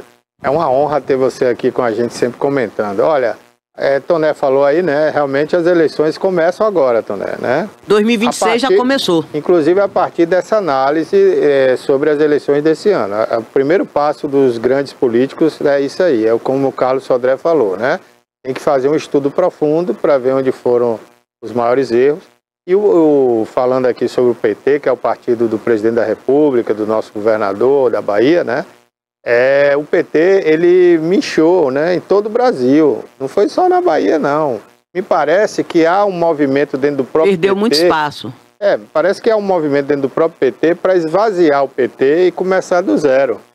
É isso, Sodré? Eu desconfio que existe muito mais coisa além de aviões de carreira no ar. Alguma coisa existe, porque ninguém vai querer, de sã consciência, ficar convencido de que é por acaso um partido de mais de 90 prefeitos na Bahia ser reduzido a alguma coisa perto de 10 ou coisa que o valha. E inclusive perdendo os grandes colégios eleitorais. Por exemplo, Camaçari. Se ganhar Camaçari é importante, mas é uma cidade de uma população flutuante. É uma cidade que tem densidade de arrecadação, de atividade econômica, próximo da capital, uma população já grande, com um eleitorado que seja segundo turno, mas não tem a densidade política de Juazeiro, de Conquista, de Itabuna, de Ilhéus, de Feira de Santana, para poder pesar como é isso, entendeu?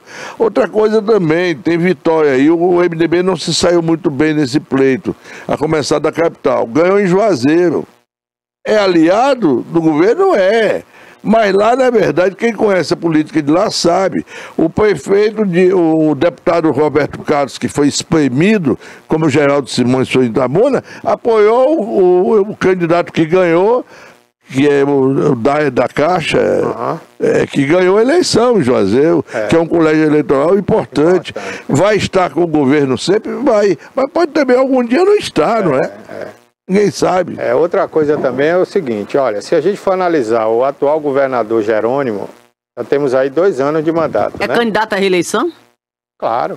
Agora, qual foi a obra importante do Jerônimo na Bahia, tirando as obras que ele inaugurou, que foram deixadas por Rui Costa?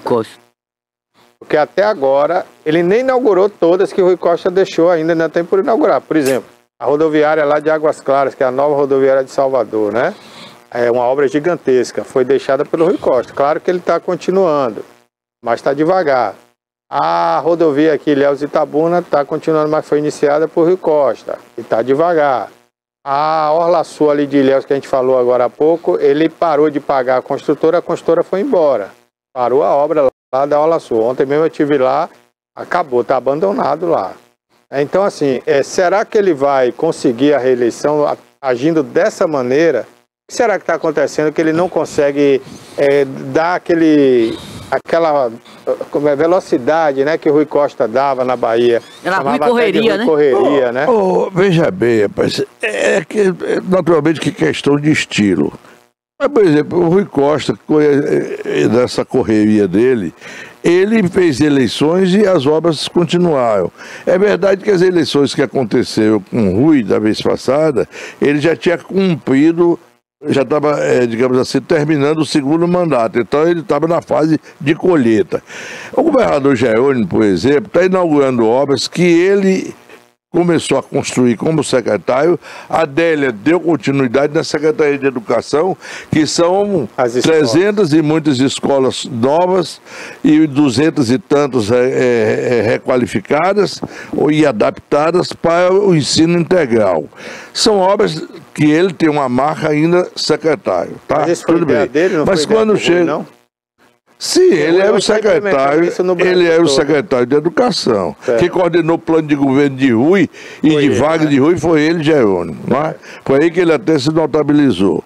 Eu até digo uma coisa para você, ele deu sorte com o resultado de Itabuna em que Azevedo ganhou de Jussara. Você vai me perguntar por quê? É simples. Desapaixonadamente. Se Jussara ganha, Geraldo tinha ficado fortalecido. Seria o candidato ao Senado no lugar de Walter Pinheiro, não Walter Pinheiro, que nunca ninguém nem ouviu, mas nunca falar. É verdade. Geraldo, senador, tinha muito mais qualificação política do que aqui Jerônimo tinha quando foi escolhido candidato. Itabuna assim podia ter um governador ao sul da Bahia. Eu não estou falando se é bom nem ruim, não. Estou dizendo como é. E acho até que é bom. Mas eu quero dizer assim, como as coisas mudam. Hoje, Jerônimo é governador. Você está dizendo que tem obras que estão andando devagar. Na verdade, a obra, por exemplo, da margem direita do Rio, da duplicação da rodovia Ilhéus-Itabuna, ela já andou na parte de asfaltamento e está agora emperrada com as obras de arte. Duas aí andadas, uma concluindo, a outra perto de concluir, e duas que estavam sendo licitadas. Há uma certa vagarosidade? Você vai na Orla Sul, por exemplo, e vê que a coisa empacou. Tem coisas que não estão andando com a velocidade. É verdade que ele está ainda no início do governo. Mas, ou isso aparece rapidamente, ou a oposição que em 44 cidades que tem capacidade multiplicadora de informação, onde estão as universidades, onde estão as estações de televisão, onde tem os meios de comunicação, a capacidade de multiplicação de informação é muito grande. E isso pode, de repente, animar uma oposição. O que falta na oposição, por exemplo, é nome para disputar a eleição. Porque a Semineto provou já que não tem a capacidade aglutinadora. Tanto que essas eleições, eu acho, deve-se pesquisar para ver que sentimento é o que está movimentando esses eleitorados para dessas vitórias contra o governo. E o governo vê quanto realmente ele fez e com o que ele conta. Qual é a farinha que ele vai ter no saco para a eleição. Porque, por enquanto ele fizer filho na mulher dos outros, ele pode correr o risco de perder o filho e o feitio, que é você engordar os aliados. Que podem ser fiéis, podem ter interesses compostos e nunca se desagregarem. Mas pode também surgir alguma, digamos assim, algum momento de desentendimento, que na política isso não seria novidade. Ok. Bom, vamos falar de Vitória da Conquista, né? O Gustavo Magalhães quer participar aí com a gente. A Sheila Magalhães, não, a Sheila Lemos, né? Ganhou, reeleita, uma vitória maiúscula lá em Vitória da Conquista, União Brasil também, mas está sob júdice, né? Porque ela poderia estar configurando um terceiro mandato. Diga aí, Gustavo Magalhães, bom dia. Barbosa, peço desculpa a você, aos nossos telespectadores, os nossos assinantes, velho. É porque hoje é correria. A gente foi convocado de urgência para uma entrevista com a nossa prefeita Sheila. Então, um abraço a vocês de Itabuna, de Ilhéus, do mundo inteiro, pela TVI News. A gente está participando com o maior prazer aqui, mas é correria hoje. A gente foi convocado para participar de uma entrevista com ela. Sim, Barbosa, você está certíssimo. E se você colocar no site, talvez é o único da Bahia hoje que vai acontecer isso. A vitória de Sheila Sheila, foi uma vitória assim, expressiva. Vocês vão comentar sobre isso daqui a pouquinho. 58%, e talvez a gente entre ao vivo, viu? Ela vai dar uma entrevista ao vivo agora. Nós fomos convidados. 58% dos votos bom, olha só, esse pessoal de retaguarda é maravilhoso. Mas, olha esse negocinho, olha essa observação aí amarelo. Você não vai achar essa observação em amarelo, Barbosa, em lugar nenhum. Nós estamos com essa observação sob júdice. Ou seja, por que aconteceu isso? Existiu a figura do terceiro mandato. O terceiro mandato, porque a primeira foi da dona Irma Lemos, que é a mãe de Sheila. Ela substituiu o Ezen, era vice de Ezen, substituiu o Ezen e acabou que Sheila, logo em seguida, foi a vice de Ezen também e assumiu após o falecimento do Ezen. E agora ela é inelegível, pelo menos que consta nas decisões mais recentes. No Tribunal de Justiça da Bahia, houve uma decisão favorável para ela. A expectativa aqui é saber o seguinte: ela ganhou e vai levar, Barbosa? Eu não sei. Aí, agora deixa eu te falar. Existe uma coisa, o clamor social, o clamor da população. Eu acho que tem, eu não sei se mandei, mas se vocês tiverem o vídeo de ontem, foi inacreditável. Eu queria só fazer uma pimenta, botar uma pimenta nesse acarajé de vocês aí de Itabuna e de Ilhéus, dizer o seguinte: a composição da Câmara de Vereadores é impressionante, Barbosa. Nós temos 2 vereadores novatos que foram eleitos aqui, o Diogo e a Laís de Quinho. Significa o quê? Quem é Quinho? O Quinho é o prefeito de Belo Campo, que é o apoio do PT aqui, que é o Pierre de Resistência do PT aqui em Conquista. E o primeiro, que é Diogo, que é um cidadão, um rapaz, um garoto, que ele foi diretor do Isaú Matos, do Hospital Isaú Matos, e ele ganhou de lavagem como vereador pela primeira vez e botou grande frente. E eu estou dirigindo, viu, gente? É porque eu vou chegar ali, se o pessoal do Detran não me veja. Mas vou parar aqui agora. Então, nós temos a esposa do Quinho. O Quinho é o prefeito de Belo Campo.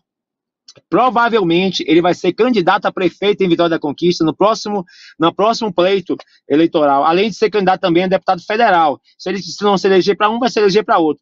E aqui nós estamos com esse clima. Agora, voltando à prefeita, a Sheila teve uma aprovação popular, as pessoas não se intimidaram com a questão dela estar sob júdice, o processo dela de fato está sob júdice, está ainda aguardando a decisão do TSE em Brasília. Porém, é o seguinte, as pessoas ontem, o meu sentimento é que as pessoas ontem foram votar em Sheila.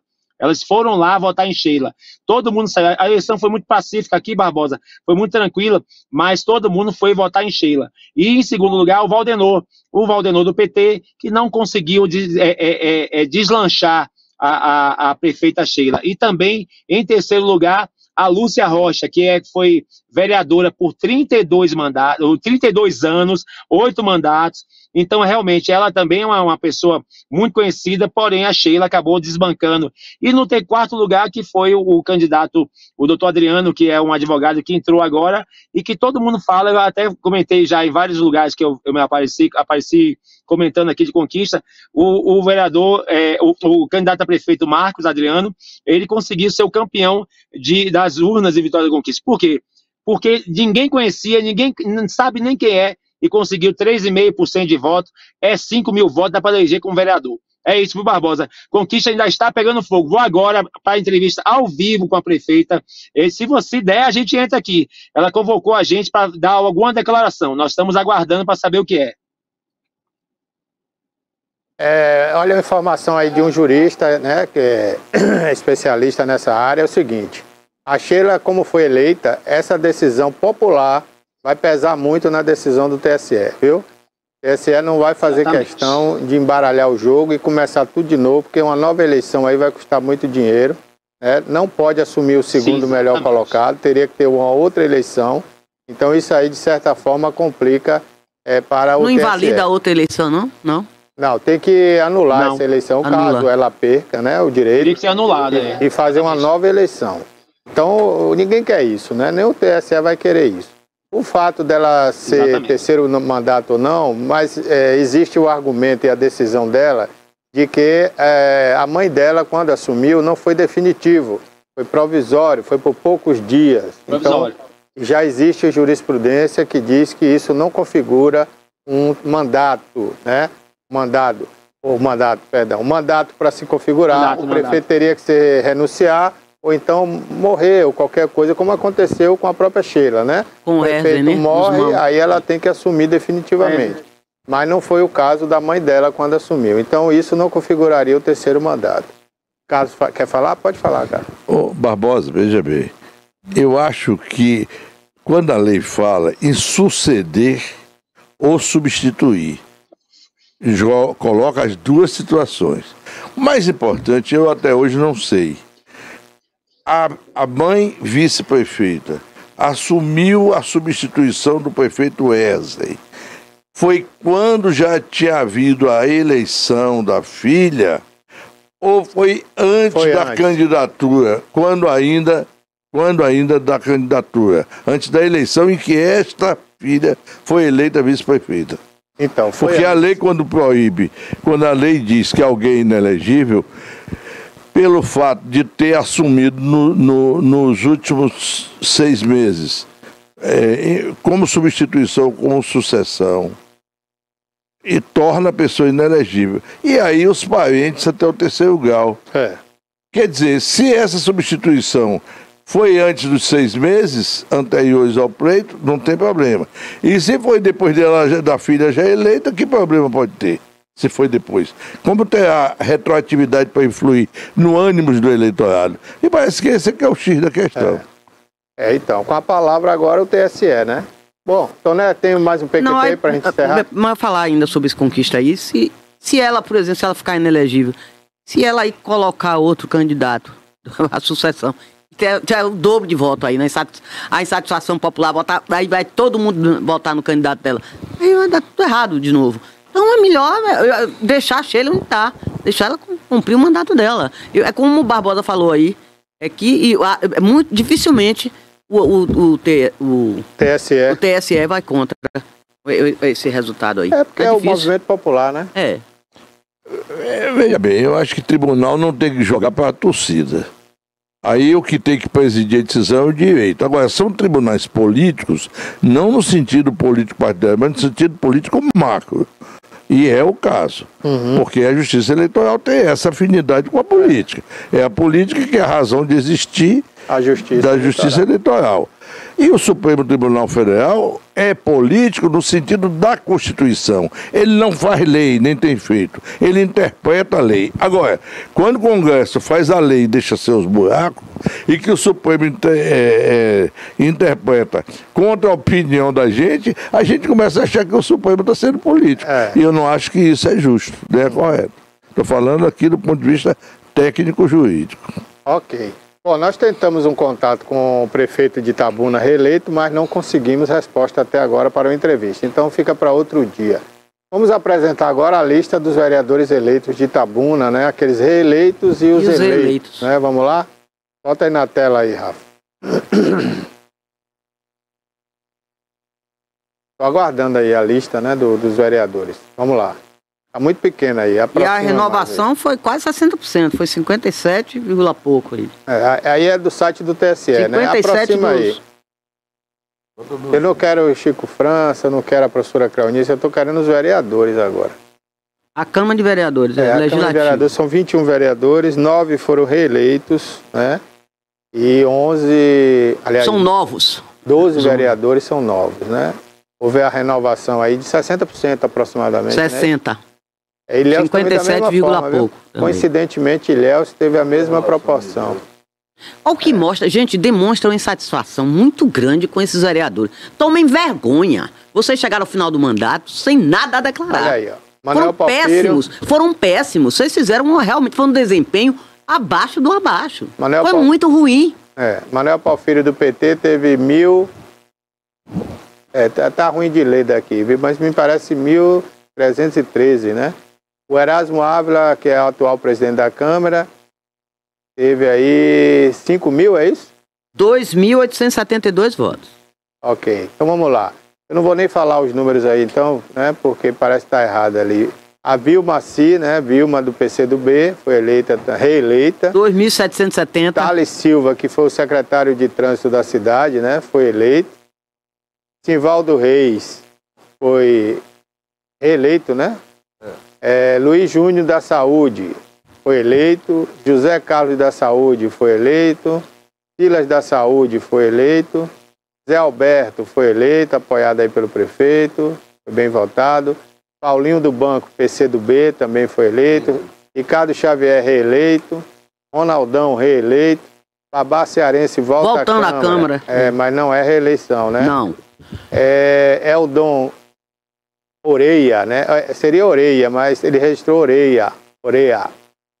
Bruno Bileco, também do Jogo do Bicho, indo para a Câmara, dividiu a votação aí, né? Elegeu 2 aí do Jogo do Bicho. Caiá da Saúde. Caiá é reeleito, né? Denilton Santos. Quem é Denilton Santos? Quem é esse Denilton? Do Alerta Cidade já está aqui agora. Olha ele aí. Parabéns. Eleito. E teve voto, viu? 1.133 votos. Parabéns, Denilton. Do Avante. Denilton Santos, aqui da TVI, ele faz o programa. Nosso aqui. colega, né, Barbosa? Tá aí. Daqui a pouquinho ele entra no ar aí, viu? Danilo da Nova Itabuna foi reeleito. Zói, né? Zói, amigo de Itabuna, foi eleito. Robson Rigor, também eleito. O delegado Clodovil. E o delegado Clodovil, que até foi um dos nossos entrevistados aqui, bem antes das eleições. Bem antes, foi mesmo. No início do ano, eu acho, que com ele aqui. Tem mais aí não, né? Não, são 21 aí. 21 vereadores. Aí a gente pode até ter uma observação aí. Desses aí, pode ser, eu acho que o Zé Alberto pode ser chamado para ocupar algum cargo do prefeito, tá? Uma aliança muito forte. Não, aí ele bota um para cooptar para ser do lado dele. Aí é que tá. Pode acontecer isso. Líder, é um jogo, né? É um jogo. Eu acho que ele vai querer. Jogo. Eu acho que ele. Erasmo não vai ser mais presidente, não é possível, né?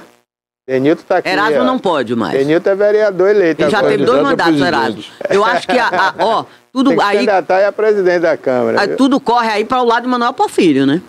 Manuel Porfírio pode ser um pretendente muito forte. Liderança. É um pretendente muito forte. Secretário que é muito forte. É um nome muito forte. Ricardo Xavier mesmo sempre gostou de ser o segundo secretário. E tem as secretarias do município também. Barbosa, você observa cada coisa. Mas é verdade, Tony. É o que ele está analisando aqui. É porque esses cargos são importantes na Câmara, né?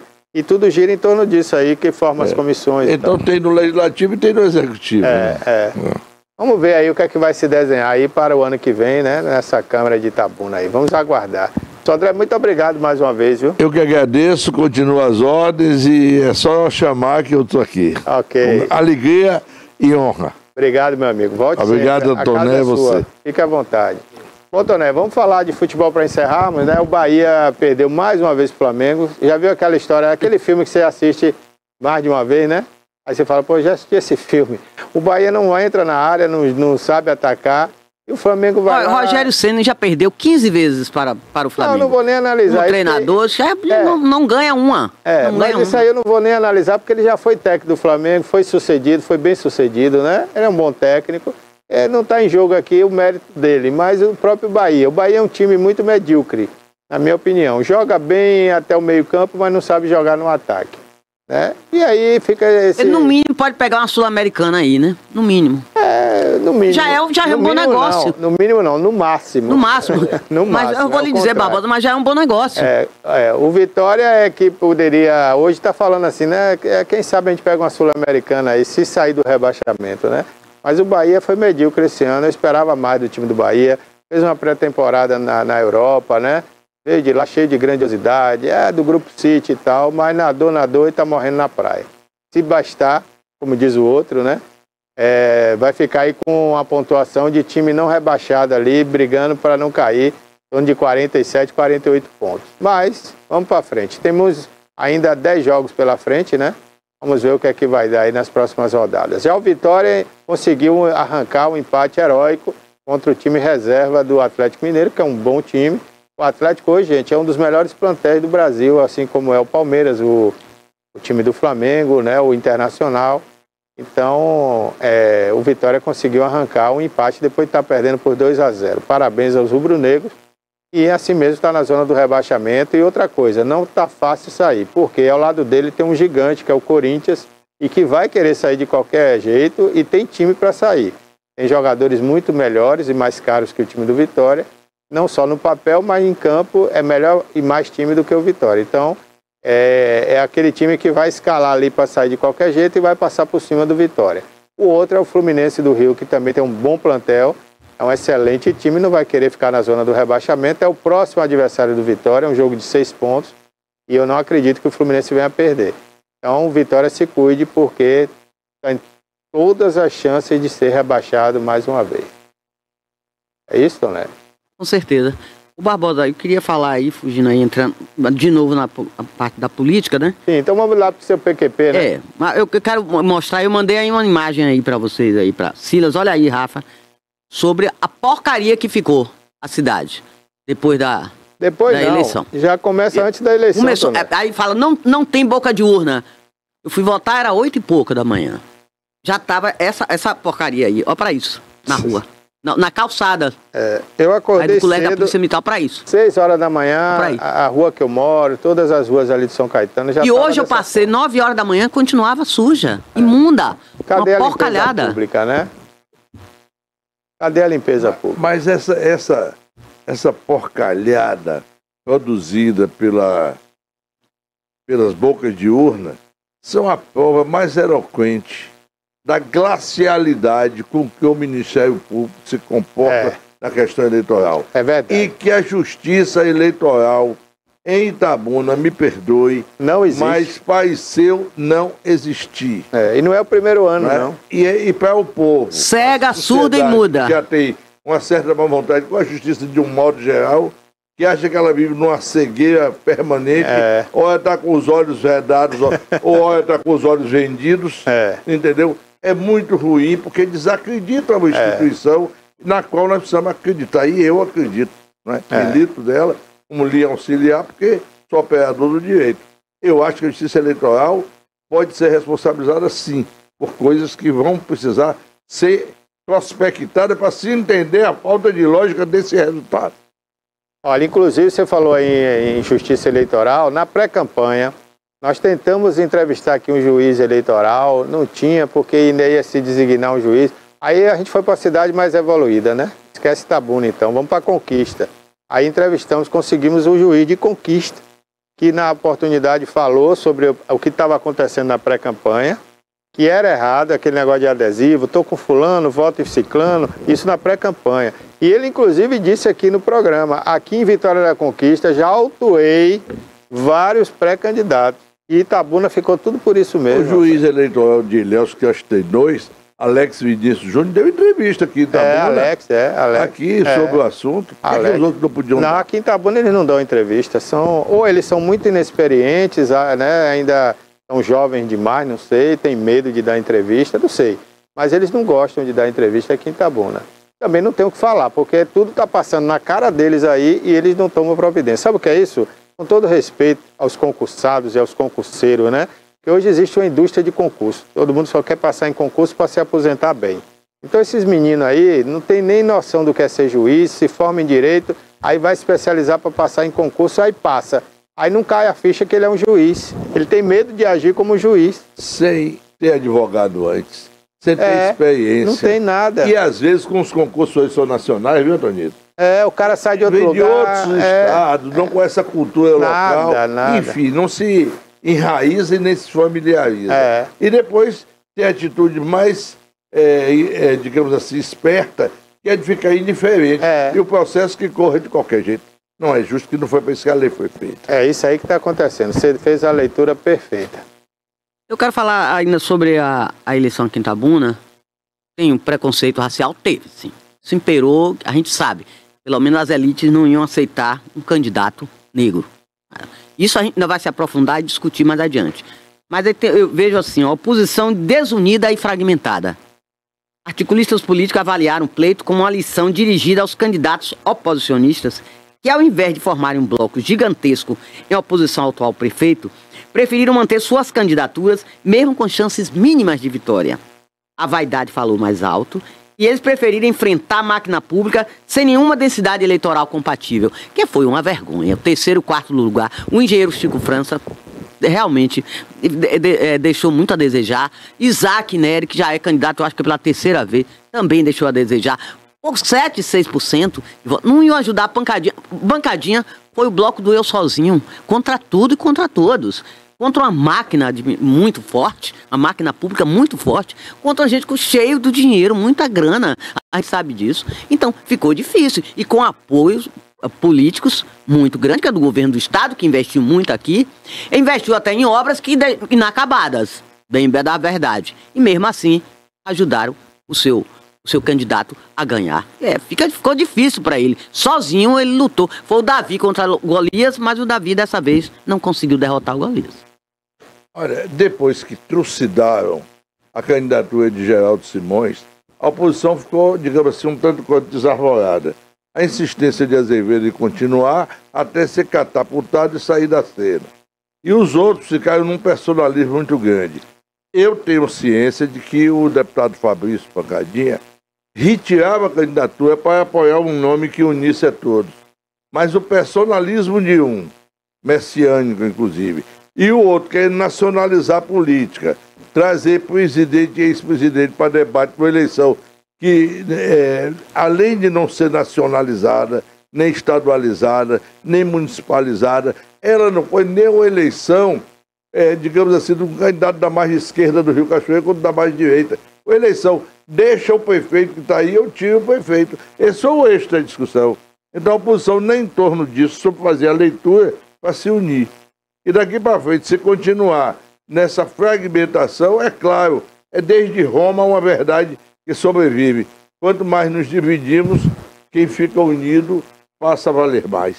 É verdade. Isso e também partiu a Azevedo, que pensou que fosse fiel da balança, não foi, o pêndulo da balança não foi. Ele apenas pavimentou seu destino direto ao ostracismo político, mostrando que sua liderança foi definitivamente encerrada. Acabou. Porque ele se escondeu e se omitiu. Se ele por trás fez alguma coisa, pior ainda. Foi pior ainda.